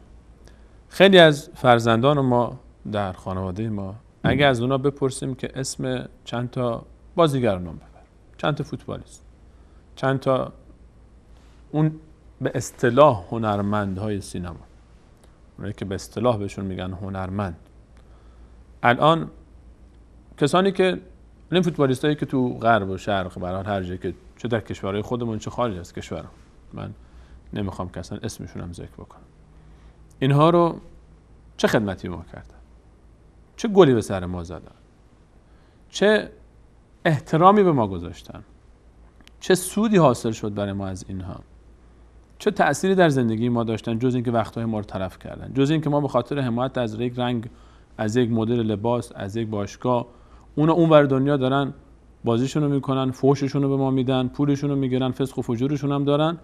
بعد ما اینجا تو خونه نشستیم برادر با برادر درگیره که فلان تیم فلان مسابقه رو باخت، برد، اون گل زد، تو هر خونی وارد میشیم عکس این زده و اون لباس اینو به تن میکنه و تو مسجد میره لباس ورزشی پوشیده، شماره چند پشت سرش اسم یه بازیگر نوشته که به پیامبر و دین و خدا و هیچ که اعتقاد نداره. همین اسما رو بلدن. پدر نشسته، مادر نشسته، دختر و پسر باند میشن یک مسابقه فوتبال، این با اون ناراحته، اون از این ناراحته، این گریه میکنه که 4 تا کافر اونور دنیا باختن. خب به جهنم که باختن. خیلی معذرت میخوام از این تعبیر. بعضی وقتا اینقدر انسان دلش خون میشه در همین جمع. حالا شما بیاید بپرسید که 2 تا از فرمانده های تاریخ اسلام نام ببر، 2 نفری که خدمت کردن به گذشته ما نام ببر، اون کسانی که ما ایمان خودمون رو در برخی کشورها مدیون 1 نفریم، حتی بعضی وقتا این فرمانده، این مجاهد، این صحابی، این بزرگ خدمت کرد. ما اگه امروز به ایمانمون افتخار میکنیم به اون مدیونیم. اگر کشور ما امروز احساس میکنیم دست خودمونه به اون مدیونیم. ما نسبت به این افراد، نسبت به گذشتگان خودمون واقعا بی‌مهری کردیم. واقعا نسبت به اونها فراموشکاری داره میکنیم و یک روزی در برابر اینها وای میستیم. یک روز اینها در برابر اینها باید وایستیم و پاسخ بدیم. از خود رسول الله صلی الله علیه و سلم گرفته تا تمام سربازان جان بر کفش تا امروز تا عصر و زمانه ما جا داره که واقعا ما یک کمی به فرزندای خودمون یاد بدیم، مسائل رو یاد بدیم، چند تا فرمانده معرفی بکنیم، صحابه رو معرفی بکنیم، زنان بزرگ اسلام و دین رو معرفی بکنیم، تاریخمون رو به اونها یاد بدیم. تا کی بعد بالاخره ما فقط بشینیم تاریخمون رو بخونیم، گریه بکنیم و اشک بریزیم؟ کی باید شروع بکنیم؟ کی نسل کی باید تربیت بشه؟ این نسل رو کی باید درست بکنه؟ منتظر کی باید باشیم؟ منتظر باشیم از آسمون همینجوری نسل جدیدی بیاد؟ همین فرزندای خودمون رو باید تربیت بکنیم. همین بچه‌های خودمون رو باید تربیت بکنیم. خودمون باید اقدام بکنیم تا فرزندانی مثل این کسانی که ما ذکرشون می‌کنیم تربیت بشن. جناب دکتر درباره حالا قبل از اینکه به دوره زمانی خودمون برسیم و گذشتگانی که ما با اونها بودیم و رفتن، من دوست دارم درباره عده‌ای از کسانی که در میدان فرهنگ در مجال به هر حال تمدن اسلامی بسیار خدمت کردند و علمای ما، دانشمندان ما، کسانی که به هر حال ما خیلی به اونها مدیونیم حقیقتا در مسائل دینی، در فهم و درک اسلامی خودمون. حتی در علوم روز هم ما میدونیم که خودمون بنیانگذار خیلی از علوم روز ما بودیم. ما علوم مثل ریاضیات رو، مثل فیزیک رو، مثل شیمی رو، مثل نجوم رو ما پایه‌گذاری کردیم. حتی در این باب هم اگر درباره حق اونها بر ما بگید، چه حقی بر ما دارن علمای امت، دانشمندان امت، اون کسانی که قبل از ما از دنیا رفتند؟ بله، واقعا این شخصیت هایی که عقل ما رو ساختن، در بارور کردن فرهنگ ما نقش بزرگی رو داشتن. اینهایی که این همه زحمت کشیدن، سختی ها دیدن، سفرها کردن، دنیا رو رها کردن و قلم به دست گرفتن، کتاب ها نوشتن، اختراعات داشتن که این اختراعاتشون تراکم اینها فرهنگ و نوین ما رو ساخته. اینها خب بر ما حق دارن که ما حداقلش اینه که حق اینها رو ادا کنیم، بشناسیمشون، کتاباشون رو بخونیم، اون زحمتی که کشیدن که ما از اون استفاده کنیم، اون رو به درستی استفاده کنیم، ذکر خیرشون رو بکنیم، دعا کنیم واسه شون، اسمشون که اومد همینجور سرسری رد نشیم، نگیم که مثلا آقای بخاری در کتابشون آوردن، نه خیر، بگیم امام بخاری رحمه الله، امام غزالی رحمه الله میفرمایند، امام فلانی خدا رحمتش کنه میفرمایند، فلانی خدا رحمتش کنه. این وقتی به اصطلاح براشون دعا کنیم، ذکر خیرشون کنیم. خب اونا هم آدم بودن، اشتباهاتی ازشون صورت گرفته. آقا اشتباهاتشون رو از ما که منکر و نکیر نیستیم که هی تو به اصطلاح جایی نشستیم آقا مگه ندینی که این آقای غزالی تو کتاب المنقذ من الضلالش چی گفته؟ بابا یک اشتباهی ازش صورت گرفته، در مقابل این اشتباهش 100 تا چیز خوب داشته. این اشتباهش رو ما چیکارش کنیم؟ این رو به عنوان یک مبحث علمی در جای خودش اگر نیاز به ذکر بود ذکرش میکنیم. باز هم وقتی ذکرش میکنیم میگیم که امام فلانی یا فلانی خدا رحمتش کنه این موضوع رو خوب حلاجی نکرده بود، این موضوع رو خوب درک نکرده بود، ظاهرا در این موضوع موفق نبود، اما رحمت، دروازه رحمت الهی که گسترده است، وقتی ما برای کسی دعا میکنیم این دعا اصلا اجرش به خود ما هم میرسه. یعنی وقتی ما به اصطلاح نمیخوایم به فلانی دعا کنیم، در واقع بخل ما، به اصطلاح آتش بخل ما دودش به چشای خودمون میاد، ما این که اجر نمیگیریم. خب اونا رو یه نقطه‌ای هم هست که در شناخت علمامون دقت کنیم. ما متاسفانه در بعضی از کشورها به خاطر مسخ هویت شهرها و ملتها اومدن چیکار کردن؟ نام شهرها رو عوض کردن. واسه یه چی؟ واسه اینی که این شهرها شهرهای علمازا بود، شهرهایی که از این شهرها علما و اندیشمندان بسیار بزرگی اومدن. مثلا ما هر عالمی که در وصفش میاد آقای امام طبری، این از مازندران ماست. بچه مازندرانی های ما اگه بدونن که همشون دار و بچه و نمیدونم خویشاوندای امام طبری این مفسر و این مورخ بزرگ تاریخ اسلام هستن، اون وقت از خودشون میپرسن ما بابامون امام طبریه صاحب تفسیر، اون وقت من برم دنبال یه آخوند چخانی رو بگیرم که داره با من به اصطلاح روزخون مکاری رو که به اصطلاح جیب منو خالی میکنه، میاد به اصطلاح زن و بچم رو ناموسم رو تجاوز میکنه، متعه و نمیدونم صیغه و نمیدونم هزار مزخرفات به خورد من میده و من بچه و نواده امام طبری هم. وقتی که ما بفهمیم که آقا هر عالمی که در تاریخ اسمش امام طوسی هست بچه مشهده، وقتی مشهدی های ما بدونن که پس همه این علمایی که امام طوسیان، همه اینایی که اینو از شهر منند، یعنی من بچه امام طوسیم، این افرادی که مفسر بودن، این افرادی که کتاب‌های عقیده نوشتن، این افرادی که این همه خدمات کردن، حالا من شدم قبر پرست و میرم مزار امام رضا، من چه مرگمه؟ من کجام؟ بابام کجا بود؟ اینا اومدن شهرها رو عوض کردن، اسمشون رو عوض کردن. نیاز است که نه ما به بچه‌مون یاد بدیم. یا امام رازی جناب دکتر، من یادش عبدالعظیم افتادم، امام رازی، ابو زرعه و ابو حاتم رازی و از اکابر محدثین اهل سنتن. نیشابور خودمون امام مسلم نیشابوری این شخصی است که به اصطلاح دومین کتاب صحیح احادیث نبوی رو جمع‌آوری کرده. ابن ماجه قزوینی، حتی ابن ماجه قزوینی، ابو داوود بلوچستانی، نمیدونم امام ابو حنیفه، ائمه که از اصفهان بودن به جای خود. بله همه این شخصیت ها، امام بخاری و امام ترمذی و امام نسائی و همه اینا بچه های ما نوادگاشون نمیدونن که ما بچه های کی هستیم. این یک حقی است که این بزرگان بر ما دارن که ما بیاییم ریشیابی کنیم، اسمای شهرامون رو، افراد رو، با اون امامای هر شهری رو در داخل هر شهری میریم باید جلوی شهر یک پلاکارد بزرگی بزنیم که به شهر امام ابو داوود بلوچستانی خوش اومدید، به شهر نمیدونم امام داوود از سیستانی خوش اومدید، به شهر امام مسلم نیشابوری خوش اومدید، به شهر نمیدونم امام طبری خوش اومدید، به شهر امام ابن ماجه.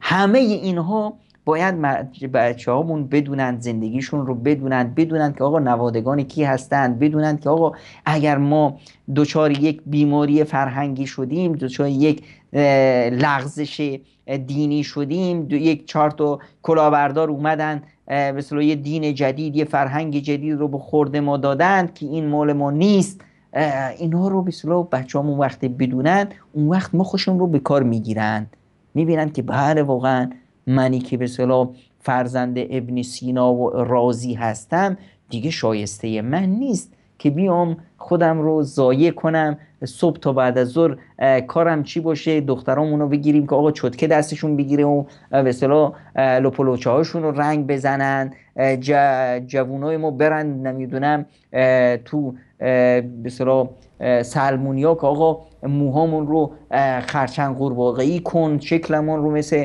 نمیدونم خروس کن فلان. از این چرا؟ چون که نمیدونن کجا دارن میرن، زندگیشون رو گم کردن، دست و پاشون رو گم کردن. وقتی بدونن، ببینید وقتی انسان خودش رو بشناسه، آبا و اجدادش رو بشناسه، خوبی‌های خودش رو بشناسه، بهش افتخار خواهد کرد. بله بر آبای اجداد ما خیلی هم بد بودن، وقتی بدیشون رو هم بشناسیم میدونیم که بله اون کارا رو کردن، بد بود، ما نباید بکنیم. اما اونایی که خوب بودن، اونایی که شخصیت بودن، اونا رو به بچه‌مون یاد بدیم، به بچه‌مون بفهمونیم که شما نوادگان این افراد هستید. این شهر فلان شخص هست، شهری از قابل افتخار آفرین، شهری هست که در این شهر وقتی هم مثلا شما ذکر خیر کردید که بعضی از افرادی که فتوحاتی کردن، وقتی میریم مثلا شهر خاف، میریم اون صحابی احنفی که اونجا خوابیده میریم ببینیم این صحابی اومد از اون ور دنیا، شهر مدینه منوره که ما با چه عشق و علاقه و شوقی میخوایم بریم مدینه رو ببینیم، ایشون اون مدینه رو گذاشت. رسول اکرم صلی الله علیه و سلم حبیب چشمشو گذاشت اونجا، زندگیشو، رفاهشو، آسایششو، بچهشو، زنشو، همه شو گذاشت اومد اینجا.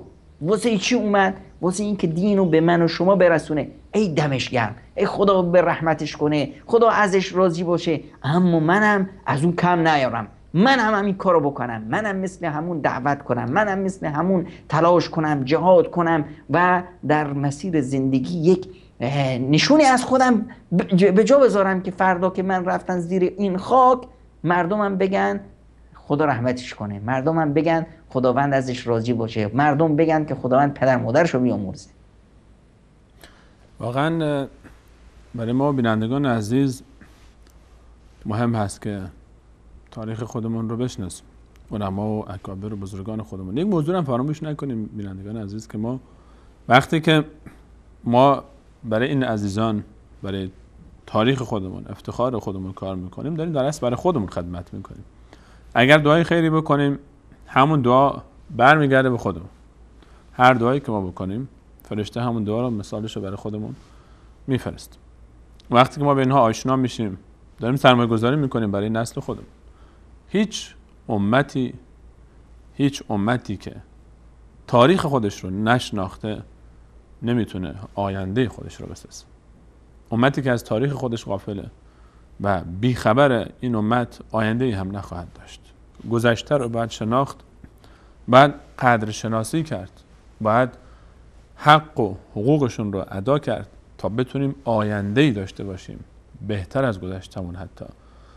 و نکات مهمی است که باید بشینیم فکر بکنیم. ما فقط یک اشاره بار داریم گذر میکنیم به این مسائل و حق مطلب یقینا ادا نمیشه، با اینکه ما فقط یک ذکرنامه میکنیم میریم. ما باید بشینیم فکر بکنیم درباره مسائلی که مطرح میشه، ببینیم ما کجا هستیم، ما چه کار داریم میکنیم. فردا ما هم جزئی از همین تاریخیم، یعنی امروز فردا ما و شما هم دیگه به تاریخ میپیوندیم خواهی نخواهی. این فرهنگ رو باید ترویج بدیم که ما هم که رفتیم، با رفتن ما دیگه پرونده ما بسته نشه. ما که رفتیم دیگه ما گم نشیم در طول این تاریخ، ما هم یک جایی داشته باشیم، بعد از ما هم یک حداقل چیزی نصیب ما هم بشه از اون کارها، عبادتها و افعالی که زندگان انجام میدن، حداقل ذکر نامی از ما شده باشه و پرونده اموال ما بسته نشه. جناب دکتر یک کمی بیایم نزدیکتر بشیم به عصر و زمانه خودمون. ما در کسانی که با اونها زندگی میکردیم و الان از دنیا رفتن، اگر بخوام از دوربری ها حساب بکنیم، در رأس همه طبیعتاً حق و حقوق والدین بر همه بیشتر، از دیگران حق و حقوق والدین بر ما خیلی بیشتر. عزیزانی که الله تعالی هنوز نعمت پدر و مادر رو برای اونها نگه داشته، شاکر باید باشن و این نعمت عظیم رو باید قدر بدونن. اما عزیزانی که به هر حال یا هر دوی این بزرگواران از دنیا رفتن یا یکی از این دو بزرگوار از دنیا رفتن، چه وظیفه‌ای دارن؟ یک فرزند جناب دکتر نسبت به والدین خودش، اون والدینی که از دنیا رفتند، بیشتر من تاکید من روی این بعد هست، چه هر دو یا یکی از دو عزیز از دنیا رفتن، وظیفه یک فرزند نسبت به والدینش چیه؟ یا به تعبیر بهتر بگیم که حق و حقوق والدینی که از دنیا رفتن نسبت به فرزندانشون چیه؟ پیامبر اکرم صلی الله علیه و سلم به عنوان دروازه های بهشت معرفی میکنه. از بهترین دروازه های بهشت در باباست و از بهشت زیر پای مادران هست و خب دروازه بهشت هم مثل دروازه مون نیست که به اصطلاح یه وقت بشکنه و زوارش در بره بندازیمش دور. دروازه بهشت دروازه بهشته، یعنی پدر و مادر زنده باشن دروازه بهشتن، وفات کنن خدا رحمتشون کنه بازم دروازه بهشتن. یعنی اینی که ما باید حق و حقوق پدر و مادرمون رو چه زنده باشن ادا کنیم، که اگر این بهترین فرصت هست، فرصتی است که برای در بین ما هستند و پیامبر اکرم صلی الله علیه و سلم میفرمایند خاک به سر اون کسی رغم انف و امرئ، خاک به سر اون کسی که پدرش یا مادرش یا هر دوتاشون رو در زندگیش یافت و از راه اونا نرفت به بهشت. این دیگه خیلی آدم بیشعور و خیلی آدم به اصطلاح بدبخت و نگونبختی هست. بعد از اینکه از دنیا رفتن همچنان حقشون باقی است. کمترین حقشون اینه که ما خوب باشیم. ما خوب باشیم این حق اوناست. چرا؟ چون که وقتی ما خوب باشیم همه میگن ای خدا پدر مادرشو بیامرزه ها. الان خیلی از بینندگان عزیز که این برنامه رو، این حقوق مصطفی رو میشنون، یک تو برنامه از برنامه جناب آقای سلیمانی رو میبینن میگن ای دمش گرم خدا پدر مادرشو بیامرزه. این آمرزش و دعایی که برای پدر و مادر ما میکنن نتیجه خوب بودن ما، این کمترین حق اوناست که ما خوب باشیم. و از به اصطلاح حقوق دیگرشون یه صحابی اومد و پیش پیامبر اکرم صلی الله علیه و سلم و فرمودن که یا رسول الله، پدر و مادرم از دنیا رفتن، آیا هنوز بر من حقی دارن؟ فرمودن بله که بر شما حقی دارن. و از جمله حقایی که پیامبر اکرم صلی الله علیه و سلم یادآوری کردن این بود که الصلاة علیهما، که براشون دعا کنید. دعای پدر و مادر همیشه باید همراه فرزند باشه. هر وقت که نماز میخونی تو سجده های نمازت برای پدر و مادرت دعا کن، چه زنده باشن چه وفات کرده باشن. والاستغفار لهما، و براشون استغفار کن، از خداوند بخوا که اونا رو مغفرت کنه، ازشون در بگذره، بخوا دعا کن که خدایا بار الها پدرم مادرم آدمای خوبی بودند، میخواستن کارهای خوب بکنن، انسان بودند، ازشون لغزش های سیرت گرفته، خدایا به بزرگواری و خودت اونها رو ببخش و ازشون در بگذر. و انفاذ احدهما من بعدی، یکی دیگه از حقشون این هست که اونا اگه به کسی وعده و قراری گذاشتن، شما این وعدهشون رو برآورد کن. پدرتون مادرتون به فلان کس قولی داده بود که اگر چون این شد من این کارو میکنم، اگر انشالله من اومدم شهر شما این هدیه رو واسط میارم، اگر من اومدم فلان کارو میکنم، این کارو باید شما بکنی. پدرتون قول داده بود اهل روستای فلانی رو که اگر من اومدم انشالله یه چای آب آشامیدنی میذارم براتون. پدر وفات کرد نتونست این کارو بکنه، شما این کارو بکن. مادر به کسی قولی دادی بود نتونست اون رو عملی کن، این عهد و وفا اینو شما عملی کن. این حقشونه ها، حق پدر و مادره. اگر انجام دادی اجرش رو گرفتی، پاداش رو گرفتی، حقشون رو ادا کردی. اگر انجام ندادی نمیتونی بگی که به من چه، حالا پدرم میگفت دیگه نکرد حالا من چی کار کنم. نه خیر، این دینه، قرض رو شما، باید انجامش بدی. ندادی کوتاهی کردی، بازخواست میشی. روز قیامت پدرت میاد گلوتو میگیره، پسرم این وظیفه من بود که این کارو انجام بدم، بعد از من شما مسئول بودی، چرا این کارو نکردی؟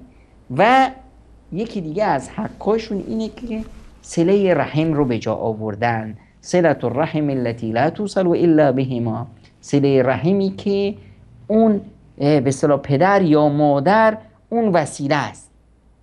صله رحم مثلا مادری، رسیدن به خاله ها، دایی ها، بعد پسر خاله ها، پسر دایی ها، خویش های مادری، به همه اینها سر زدن، به از حال و احوالشون پرسیدن، به همه خویشای پدری، عموها، عمه ها، پسر عموها، پسر عمه ها، دورترها، اینایی که به اصطلاح خویشا و نزدیکای پدر و مادر بودن، به اینا رسیدن. این از جمله حقوق اونهاست. اونا خودشون رفتن اما خویشاشون هستن، باید به این خویشا رسیدگی کنیم. رسیدن به خاله مثل رسیدن به مادر هست. رسیدن به عمه، احترام عمو رو گذاشتن، رسیدن به عمو این جایگاه پدر هست. اگه ما اینا رو انجام ندادیم در واقع به پدرمون توهین کردیم. اگر به خاله و دایی و اینامون نرسیدیم در واقع به اصطلاح مادرمون اهانت کردیم، در حق اون کوتاهی کردیم. و نقطه بعدی که پیامبر اکرم صلی الله علیه و سلم اشاره کردن و اکرام صدیقهم، حتی دوستاشون. کسی دوست بابا بود، خانومی با مامانم خیلی خوب بود، زمانی که به اصطلاح مامان زنده بود می اومد خونه ما، زمان بابا این بابا میرفت دیدنش، بابام ذکر خیرش رو میکرد، دوستش بود. باید به دوستای پدر و مادر رسیدگی کرد. همونطور که بسیار باید اینا بدونن که من بچه فلانی ام. باید اون محبت و اون دوستی و اون رابطه‌ای که با اون پدر و مادرم داشتن اون رو حفظش کنم. ببینید کسی که به اصطلاح دوست مادره، کسی که دوست باباست، بابا الان 10-20 ساله که رفته، شما میرید به این دوستش میرسید، تا الان رسیدگی کردید، هنوز یاد بابات تو زندگی اون هست، فراموشش نمیتونه بکنه. چرا؟ چون که اون رابطه هنوز هست، شما هستی و شما همونطور که باباتون بهشون رسیدگی میکرد شما رسیدگی میکنید و تا شما میرید پیششون میگن ای خدا رحمت کنه باباتو، من و بابات خدا رحمتش کنه رفتیم فلان جا، وقتی من و بابات بسیار جوان بودیم رفته بودیم همین که این خاطره ها رو زنده میکنه و هر دفعه کم میگه من و بابات خدا رحمتش کنه، خدا رحمت کنه باباتو، این همه هر یک جمله‌ای که میگه یه بار دعا میکنه واسه بابات. از اینو بهترش چی؟ ببینید پیامبر خدا صلی الله علیه و سلم میفرمایند که ما بندگان شاهدان و گواهان خدا روی زمینیم. یه روزی پیامبر خدا صلی الله علیه و سلم نشسته بودن با صحابه، یه بنده خدایی وفات کرد، همه میگفتن ای حیف شد، خیلی آدم خوبی بود، چه آدم، همش ذکر خیر اون رو میکردن. پیامبر اکرم صلی الله علیه و سلم فرمودند که ایشون بهشتی ان، همه خوشحال شدن. یه بار دیگه کسی وفات کرده بود، بعضی گفتن ای الحمدلله که رفت، این عذاب بود تو این شهر، همه کسی رو واسه خودش نگذاشته بود، بد و بیراشو به صورت ذکر بدشو کردن و احساس رضایت کردن که الحمدلله مرد، جانمون از دستش به تنگ اومده بود. پیامبر اکرم صلی الله علیه و سلم فرمودند که این جهنمی هست. صحابه یادشون افتاد، گفتن یا رسول الله در مورد فلانی گفتی بهشتیه، در مورد این جهنمیه. فرمودند بله، شما گواهان خدا بر روی زمین، ما انسانها چه میگیم این بیانگر اون کار و اون فعالیت و اون حقیقت اون فرد هست. کسی که آدم خوبی بود همه ما ذکر خیرش میکنیم. واسه اینه که ما وقتی که بعد از پدر و مادرمون به دوستاشون به خویشاشون میرسیم خوبی میکنیم، ما باعث میشیم که اینها ذکر خیر پدر و مادرمون رو بکنن. شاید پدر و مادرمون بدی کرده باشن به فلان شخص، وقتی ما میریم بهش خوبی میکنیم اون بدی یادش میره. خوبی های ما باعث میشه که تنها خوبی های پدر و مادرمون رو یادش بیاد و این هر جا که میگه که آدم خوبی بود خدا رحمتش کنه، خیلی آدم خوبی بود، بچهش الان هم پسر خوبی است ماشاءالله، این بچه مونه همون به اصطلاح بچه فلانی هست، همونطور که باباش خوب بود خودش خوبه، مثل از باباش رفته. همه این در واقع اینا دارن شهادت میدن، گواهی میدن. فرشتگان که بیکار نیستن، همه اینا رو دارن مینویسن، گزارش میرسه و اینا باعث میشه که اجر و پاداشی به پدر و مادرامون برسه و اونها خداوند از گناهاشون در بگذره به دعای ما، به دعای دیگران و در این حال از حقشون بر ما هست که همیشه خوبیاشون رو بگیم، خاطرات خوبشون رو تعریف کنیم. خب انسان بودن، لغزش هایی هم داشتن، لغزش هاشون رو هرگز ذکر نکنیم. پیامبر خدا صلی الله علیه و سلم به ما یاد میدن که اذکروا موتاکم بالخیر، همیشه خوبی های مردگانتون رو، پیشینیانتون رو، خوبی هاشون رو بگن.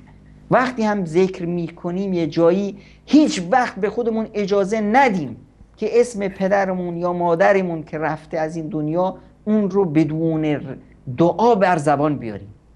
خدا رحمتش کنه بابا میگفت، مامانم خدا رحمتش کنه وقتی میرن جایی میگن آقا بابات کو، دیگه نگه بابا مرده. بابا مرده چی؟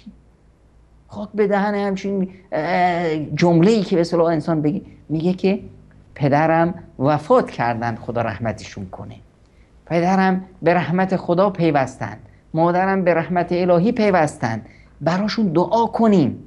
هر وقتی که ذکرشون میاد همراه با ذکرشون، همراه با نامشون یک دعایی حتما این رو ذکر کنیم. این کمترین حقشون هست.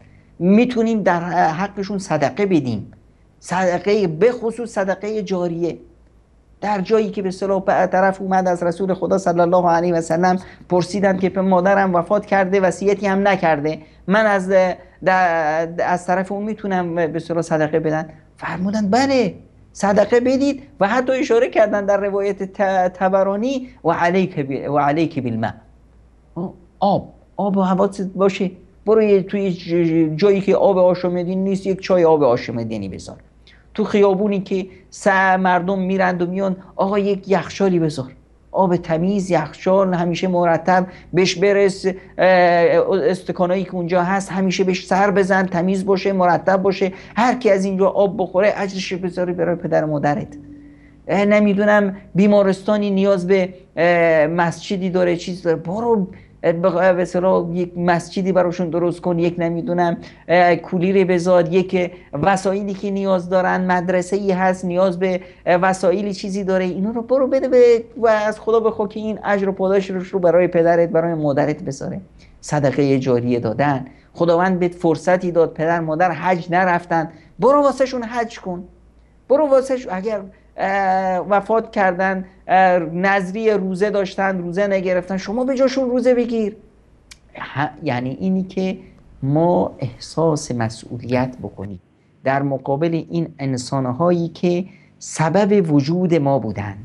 هرگز نگیم اونایی که خدای نکرده پدرشون یا مادرشون افراد نادرستی بودن، گناهکار بودن، بدیها داشتن، نیان ذکر کنن که به اصطلاح پدرم معتاد بود، نمیدونم آدم چونین و چونانی بود فلان، بدیهاشو نگی، تنها خوبیاشون رو ذکر کن و براشون یک پسر نیکو باش. ببینید پیامبر اکرم صلی الله علیه و سلم میفرمایند که انسان وقتی وفات میکنه پروندهش بسته میشه مگر از سر به اصطلاح کانال، یکی فرزند صالحی که براش دعا کنه.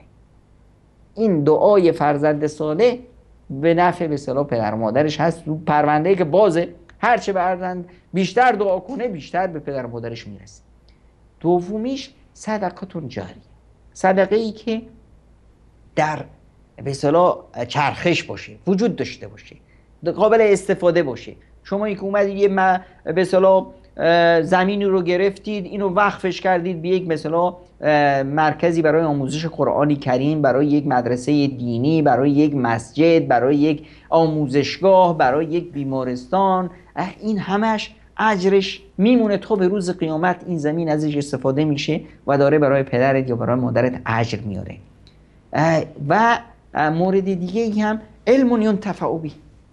خب علم ینتفع به هم میتونه این باشه که به اصطلاح خب پدر نویسنده‌ای بود، پدر یک علم عالمی بود، شما بیایید کتاباش رو نشر کنید، به زبانهای مختلف بدید ترجمه کنن، منتشر بشه، تو اینترنت بذارید فلان. این میتونه باشه. میتونه این باشه که شما بیایید کسای دیگه ای کار کردن، کسای دیگه اومدن فیلمی درست کردن، کتابی نوشتن، شما بیایید این کتاب رو چاپش کنید، نشرش کنید، کمک کنید. به اصطلاح یک مؤلف، یک دانشمند، یک اندیشمند بزرگی هست الان تو این دنیای ما که به اصطلاح اندیشمندان و اینا رو میذارن زیر به اصطلاح چکش زندگی سخت تا نتونن به اصطلاح خدمتی به جامعه کنند. شما برید بگید آقای فلانی، شما الحمدلله خداوند شما به شما علم و دانشی عطا کرده، شما بیایید 1 سال هزینه زندگیتون رو من برداشت میکنم به خاطر اینکه اجر و پاداش به بابام برسه. شما 1 سال رو بگین توی یک به اصطلاح کتابخونه بشین، فقط در این 1 سال برای ما کتاب بنویس در مورد سیرت رسول اکرم صلی الله علیه و سلم. برم پیشه نمیدونم فلان شبکه توحیدی، آقا شما بیایید یک فیلمی درست کنید در سیرت پیامبر، یک فیلمی درست کنید در اخلاق رسول الله، در یک فیلمی مثلا یک ویژه برنامه‌ای در تفسیر قرآن کریم بذارید. هزینه‌اش رو من برداشت میکنم که برای به اصطلاح اجر و پاداشش بشه برای پدر و مادرم و بدین صورت من بیام به اصطلاح اون کچکول پدر و مادرم که اونجا نیازمند منن، منتظرن که از من به اصطلاح اجر و پاداشی براشون برسه، اونا رو بارور کنن.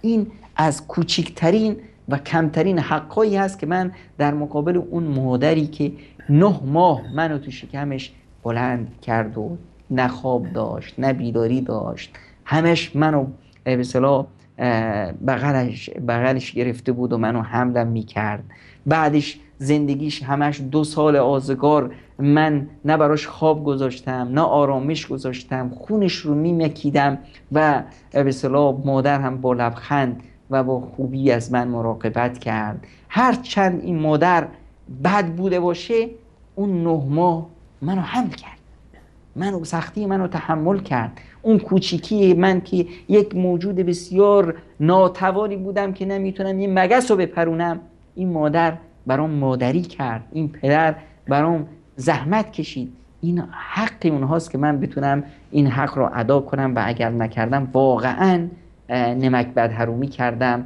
و کوتاهی کردم در حقشون.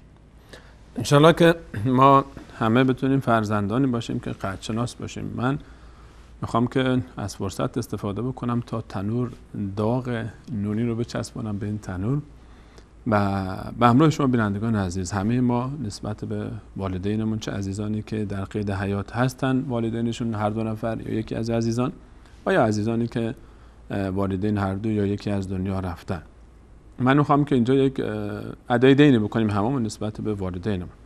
یک صلواتی اول بفرستیم نسبت به رسول صلی الله علیه و سلم که بابای همه امت است. اللهم صل علی محمد و علی آل محمد كما صليت على إبراهيم وعلى آل إبراهيم إنك حميد مجيد وبارك على محمد وعلى آل محمد كما باركت على إبراهيم وعلى آل إبراهيم إنك حميد مجيد. من میخوام یک دعایی بکنم نسبت به والدینمون و اجازه بدید من اولی که این پارتی بازی کنم از والدین خودم شروع کنم و گرچه خب الحمدلله من مادر بزرگوارم در قید حیات هستن، از همینجا دست نازنینش از راه دور میبوسم و پدر بزرگوارم خدا رحمتشون کنه دار فانی رو وداع کردن و در سن 63 سالگی رفتن به پیش الله تعالی. و استاد اولی من هست پدر بزرگوار من و قرآن رو از ایشون یاد گرفتم، علوم اولیه اسلامی رو از ایشون یاد گرفتم و تا موقعی که آدم هست از بچگی نماز تهجد و چاشتش رو من یادم نیست که ترک کرده باشه و من دعا میکنم که ایشون رو الله تعالی مورد رحمتش قرار بده و بخشش و مغفرتش و آمینش با شما و همچنین برای مادر بزرگوارم که الله تعالی ایشون رو هم سعادت دنیا و آخرت نصیب بکنه و باز هم آمینش کردن شما. و اگر احیانا این برادر کوچکترتون رو در دعاتون قابل دونستید یاد کنید، برای من دعا نمیخوام دعا بکنید، برای والدینم دعا کنید. و همچنین یک دعایی میکنیم برای همه پدران و مادرانی که از جمع ما شما، از تمام بینندگان عزیزی که از الله تعالی میخوایم که هر بیننده عزیزی که الان برنامه ما رو میبینه، پدر، مادر یا هر دو از دنیا رفتند، همه با هم آمین بگیم که الله تعالی همه اون عزیزان رو مورد رحمت خودش، بخشش خودش، مغفرت خودش قرار بده و اونها رو ببخشه. و این رو عمدن من جمع کردم چون در جمع میلیونی وقتی که دعا میشه باز تاثیر خاص خودش شد. برای همه والدینی که در قید حیات هستن، پدران، مادران یا هر دو، الحمدلله برای عزیزانی که الله تعالی افتخار داده، دعا میکنیم که الله تعالی همه این عزیزان رو با سعادت در دنیا نگه داره، حسن خاتمه نصیب بکنه به اونها و اونها رو پایان نیکی در دنیا نصیب بکنه و باز به ما همین سعادت رو نصیب بکنه که فرزندان ما هم عزیزانی که فرزند دارن ندارن، اونایی که اگه نصیبشون شد ان شاء الله فرزندان صالحی باشن که بعد از ما دعایی برای ما کرده باشن. جناب دکتر، در موضوع همسر به هر حال از والدین هم که بگذریم، بعد احیانا همسر عزیز و بزرگوارش رو از دست داده و از دنیا رفته، چه مردی چه زنی، حالا سوای این که بعدش ازدواج کرده یا ازدواج نکرده، چه حقی همسر بر همسر خودش داره بعد از وفات؟ البته اگر اجازه بدید من یک نقطه رو بهش اشاره کنم و اون اینه که استاد سلیمانی فرمودن که اگر کسی میخواد واسه من دعا کنه، واسه من دعا نکنه، واسه پدر مادر عزیزم دعا کنه. من این حکایت اون صحابی رو به یاد من آوردید که اومد و دعا کرد که اللهم اغفر لی و محمدا ولا تغفر معنا احدا. خدایا از من و از محمد، از رسول خدا صلی الله علیه و سلم در بگذر و از کسی دیگه در نگذر. نه خیر، من از بینندگان عزیز میخوام که وقتی برای آقای سلیمانی دعا میکنید هم واسه ایشون دعا کنید، هم واسه والدین بزرگوار ایشون و دعای شما برای آقای سلیمانی هم دعاست برای پدر مادرشون. رحمت خدا بسیار گسترده است، ما هر چه بخواهیم کم خواستیم، پس از خداوند زیاد و زیاد و بیش و بیشتر بخواهیم و از خداوند میخواهیم که این جوان برومند رو حفظ کنه برای این امت اسلام و خداوند زندگیش رو سرشار ایمان، سرشار فعالیت و جهاد بکنه و پدر و مادری رو که همچنین جوونی رو تربیت کردن اونها رو در پناه خودشون حفظ کنند و اونها رو در دنیا و آخرت سربلند کنند. در مورد حقوق زن بر شوهرش یا شوهر بر زن، این زن و شوهر در واقع واسه همدیگه ساخته شده. خداوند اینها رو خلق کرده بود تا یکدیگر رو کمال بدن، یکی دیگری رو کامل میکنه. الان یه نصفی رفت، زن وفات کرد، شوهر اومد یه زن دیگه گرفت، یا مرد وفات کرد زنش اومد شوهر کرد. بعضی از افرادی که هنوز معانی ابتدایی زندگی رو درک نکردن میگن چقدر بیوفا، شوهرش رو از یادش برد، نمیدونم فلان، این همه خوبی ها، این همه فلان، این همه. اینا همه حرفای چرند است که وسوسه شیطان هست که انسان رو میذاره به اصطلاح فکر کنه که مثلا من بعد از همسرم زن نگیرم این وفای به همسر هست. این اصلا واقعیت نداره. شما یه زندگی مشترکی رو با هم طی کردید، نباید اینا رو به اصطلاح از یادتون بره. وقتی که یکی از طرفین وفات کرد حقش میمونه بر طرف دیگر، حق این همه زندگی مشترک، این همه خوبی ها، این همه روزهایی که با هم داشتن، اینا حداقلش اینه که با وفا باشه براش، همیشه براش دعا کنه، براش صدقه بده، به دوستانش خوبی کنه، به خویشانش خوبی کنه. ببینید رسول اکرم صلی الله علیه و سلم همسرشون خدیجه کبرا رو از دست دادن. خدیجه اون زنی که نصف اسلام بود، وقتی پیامبر به پیامبری برگزیده شد خدیجه رو در کنار خودش داشت. خدیجه رفت، سالها از وفات خدیجه رضی الله عنها میگذره، اما یاد خدیجه از ذهن پیامبر فارغ نمیشه. تصور کنیم که بعد از سالیان سال از رفتن خدیجه شخصی میاد در میزنه، شیوه در زدنش، صدای در زدن مثل در زدن 20 سال پیش، 10 سال پیش خدیجه است که خدیجه اصلا 10 ساله که وفات کرده. پیامبر میگه این شیوه در زدن خدیجه است، خدایا نه این انشالله که خواهر خدیجه حاله باشه. و پیامبر میره میگه بله حاله است، خواهر خدیجه، استقبال. و یعنی تا جایی که برخی از امهات المؤمنین هی بابا چپ میره پیامبر خدیجه، بالا خدیجه، یاد میفته ای بابا یه روزی با خدیجه بودیم اینطور شد، ای زمان خدیجه.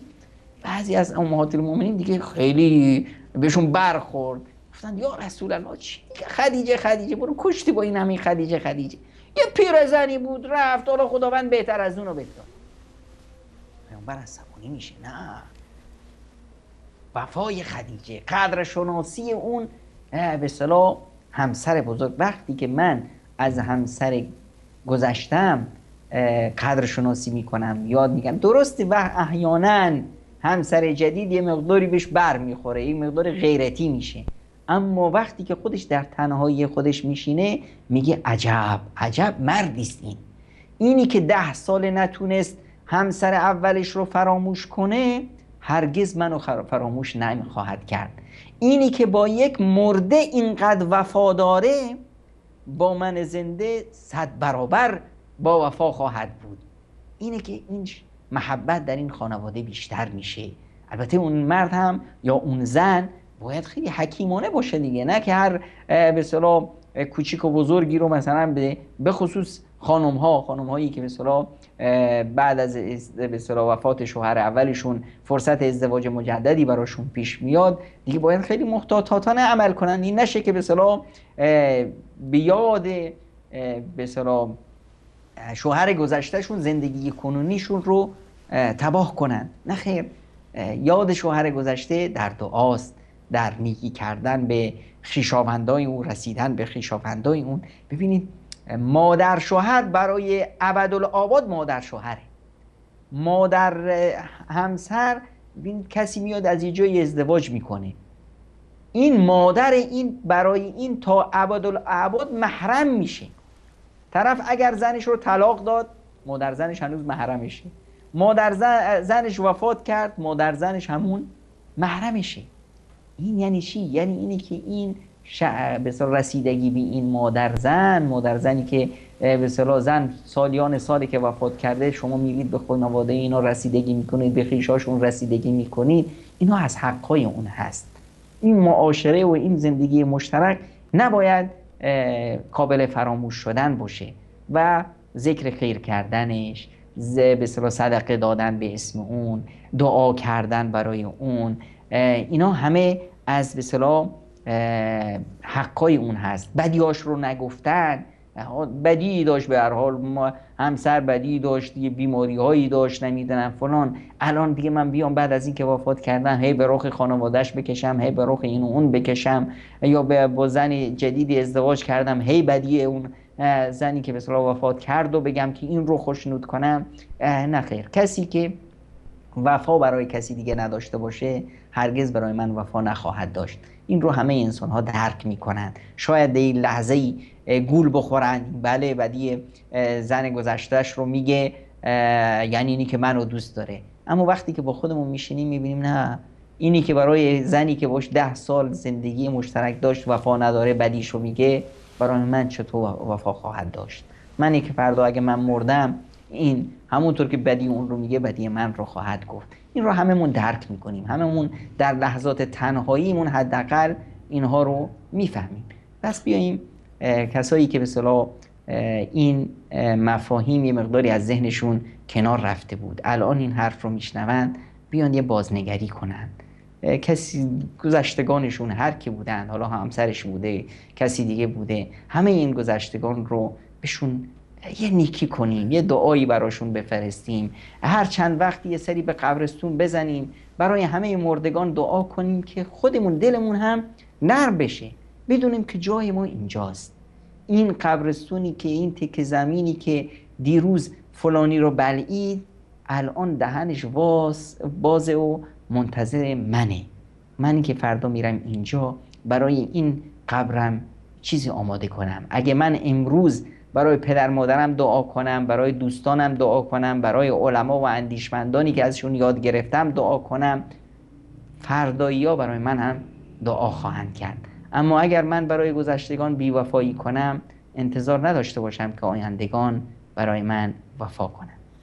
جناب دکتر، غیر از مواردی که ذکر شد در نگاه به گذشته، چه موارد دیگه ای رو شما مهم می‌بینید که در باب حقوق گذشتگان باید رعایت بکنیم؟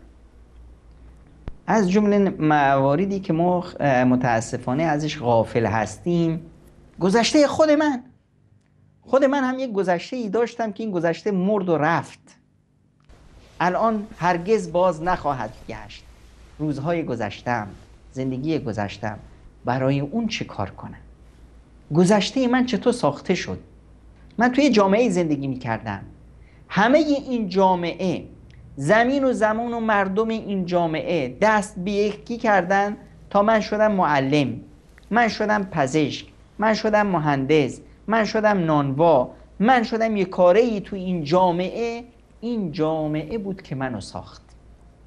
الان دیگه وقت اونه که من برای این گذشته هم وفا کنم. من ناتوان که هیچ چیزی از دستم بر نمی اومد، یه بچه بودم، ناتوان بودم، فقیر بودم، ضعیف بودم، نادار بودم، حتی اگه دارا بودم، ناتوانی کودکی به من اجازه نمیداد که من کاری باشم. همه این جامعه، خیشان، دوستان، خانواده، اطرافیان، این فضای جامعه همه دست به دست هم کردن، 10 ها معلم و مدرس به من درس دادن تا من شدم معلم. الان که من شدم معلم، من شدم پزشک، من شدم نمیدونم اندیشمند، من شدم یه انسانی واسه خودم، گذشتم یادم نره، کوتاهی هام، ضعفم، ناتوانیم یادم نره. باید دیگه به این پزشکانی که مثلا فکر میکنن چون پزشک شدن الان دیگه فرصته که بچاپ و بچاپ، یا معلم یا نمیدونم کارمندای دولت و این و اونا، اینا در واقع از انسانیت بوی نبردن. تویی که امروز واسه خودت کسی بودی، این جامعه بود که تو رو ساخت. الان وقتی که شما بیایید حق این جامعه رو، دین این جامعه رو ادا کنید. دین این جامعه به چی هست؟ همونطور که این جامعه از خواب و آرامش خودش گذشت و مادر شما سمبل این فداکاری بود، شما برای این جامعه باید مثل مادر باشید. همونطور که این جامعه از راحت و آرامش خودش گذشت و پدر شما سمبل این فداکاری بود، شما باید برای جامعه پدر باشید. همونطور که این جامعه پرستار این جامعه، پزشک این جامعه، نونوای این جامعه، فراش این جامعه، همه این افراد این جامعه در ساخت شما، در به اصطلاح تولید شما، فردی با این اندیشه و افکار ساخته شد، با این قدرت و توانمندی ساخته شد، با این عقل و درایت ساخته شد. شما باید برای این جامعه همه این موارد باشید. برای این جامعه فراش باشید، پزشک باشید، مادر باشید، پدر باشید، عزیز باشید. در حق این جامعه فداکاری کنید، ایثار کنید، به ناتوانان رسیدگی کنید. شما ناتوان بودید، جامعه به شما رسیدگی کرد. به فقیران و مستمندان برسید، این جامعه بود که به شما کمک کرد که شما رو پای خودت وایستادید. به این افتادگان جامعه، فلج‌ها، مریض‌ها، به اینا برسید که شما خودت مثل فلج بودی، مثل کرم خاکی افتاده بودی وقتی از شکم مادرت اومدی بیرون که اصلا نمیتونستی خودت رو تکون بدی، رو خودت کثیف میکردی. این جامعه بود که افرادی از این جامعه بسیج شدن تا خدمت شما رو بکنن و شما بشید شما.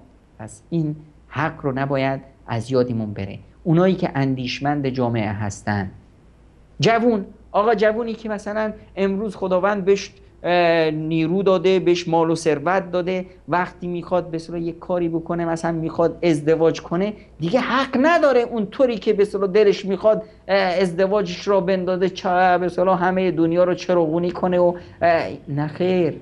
تو یه فردی تو این جامعه هستی، خودت نیستی. شما یه فردی از این جامعه هستی. پس شما باید با حرکت جامعه پیش برید. اگه من همچنین کاری بکنم، من همچنین عروسی آنچنانی به راه بندازم، خب توی این جامعه 100 تا جوون دیگه هستن که این توان رو ندارن. من دارم دل اونا رو میشکنم.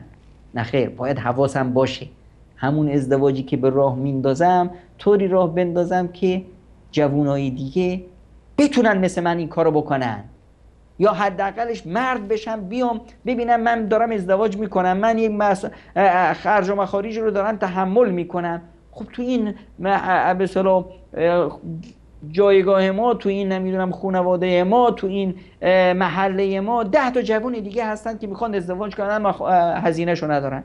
همه 10 تا رو جمع میکنم، یه ازدواجی من رو میندازم، 15 نفر زن میگیریم. خب یه ازدواجی من رو میندازم، یه برنامه‌ای من رو میندازم، حقی که جامعه بر من داره رو ادا میکنم. در مقابل جامعه شرمنده نمیشم. وقتی که من دارم، معناش این نیست که من بریز و بپاش کنم، هر روز مد عوض کنم و همسایم بیچاره دلش بشکنه. بچه هم رو اونطوری ژیگل و پیگلشون بکنم که همه همسایه و اطرافیان حسرت ببرن و حسودیشون بیاد، دل بچه یتیم بشکنه، دل بچه فقیر بشکنه. نه خیر. منی که تو این جامعه زندگی میکنم باید بدونم که من تافته جدا یا نابافته این جامعه نیستم، من جزئی از این جامعه هستم. حق این جامعه ای که منو ساخته بر من اینه که من مراعاتش کنم. هوام به دل این جامعه باشه که نکنه من دل این جامعه رو بشکنم. این در واقع حقی است که من از گذشته خودم دارم. و یک حق دیگه ای که از گذشته خودم که هر چند وقتی یه نگاهی به عقب بندازم که من چی بودم، چه گذشته‌ای داشتم، چه بدیهایی کردم، چه زشتی‌هایی داشتم، چه گناهانی داشتم و از اونها به اصطلاح توبه کنم. و به خصوص اگر من یک انسان از یک طبقه اجتماعی پایین بودم، خداوند منو آورد و بالا کشید، زندگی جذر و مد داره. خب این گذشته خودم یادم نره، اون روستاییایی که تو روستا با من بودن یادم نره، اون فقیر فقراهایی که با هم بودیم هم محله یا یادم نره، اون دوستایی که داشتم یادم نره. خب دوستی بود راه به اشتباه رفت، به اعتیاد کشیده شد، خانواده‌ای نداره که اون رو جمعش کنه، من کجا هستم؟ دوستیم کجا رفت؟ این روزهای گذشته‌ای که با هم بودیم اون یادم نره. بلند شم، آستین بالا بزنم، من بشم برای این دوستم برادر، من بشم برای این خانواده همسایه پدر مادر. و این حقی هست که گذشته خود من بر من داره، که به اعتبار به اصطلاح به تعبیر دیگه ما میتونیم بهش بگیم حق جامعه‌ای که منو ساخته بر من. خیلی ممنونم جناب دکتر، لذت بردیم از صحبت‌های زیبای شما. حدود کمتر از 3 دقیقه تا پایان برنامه فرصت داریم و من دوست دارم که علاوه بر اینکه صحبت پایانی شما رو در این مجال میشنویم، یک دعای جانانه هم در موضوع آنچه گذشت انجام بدید. آمینش با من بینندگان. در حقوق گذشتگان ما به صورت سریع یک گوشه‌ای، شمه‌ای از اونهایی که بر ما حق دارن رو به اصطلاح ذکر کردیم. پیامبر خدا صلی الله علیه و سلم، صحابه و شاگردان رسول اکرم صلی الله علیه و سلم، بزرگان دین، رادمردان این تاریخ بشریت، اینهایی که در فضای فرهنگ و به اصطلاح جانفشانی ها کردن، مخترعین، پدر و مادرمون، خانواده هامون، عزیزانمون، علما و اندیشمندان، همه اینهایی که گذشتن بر ما حق دارند. ما در مسیر زندگی یک زندگی بسیار خانواده بزرگ هستیم. پدرمون آدم، مادرمون حوا و هممون یک خانواده هستیم تا میرسیم به روز قیامت و هممون تو بهشت انشالله با هم.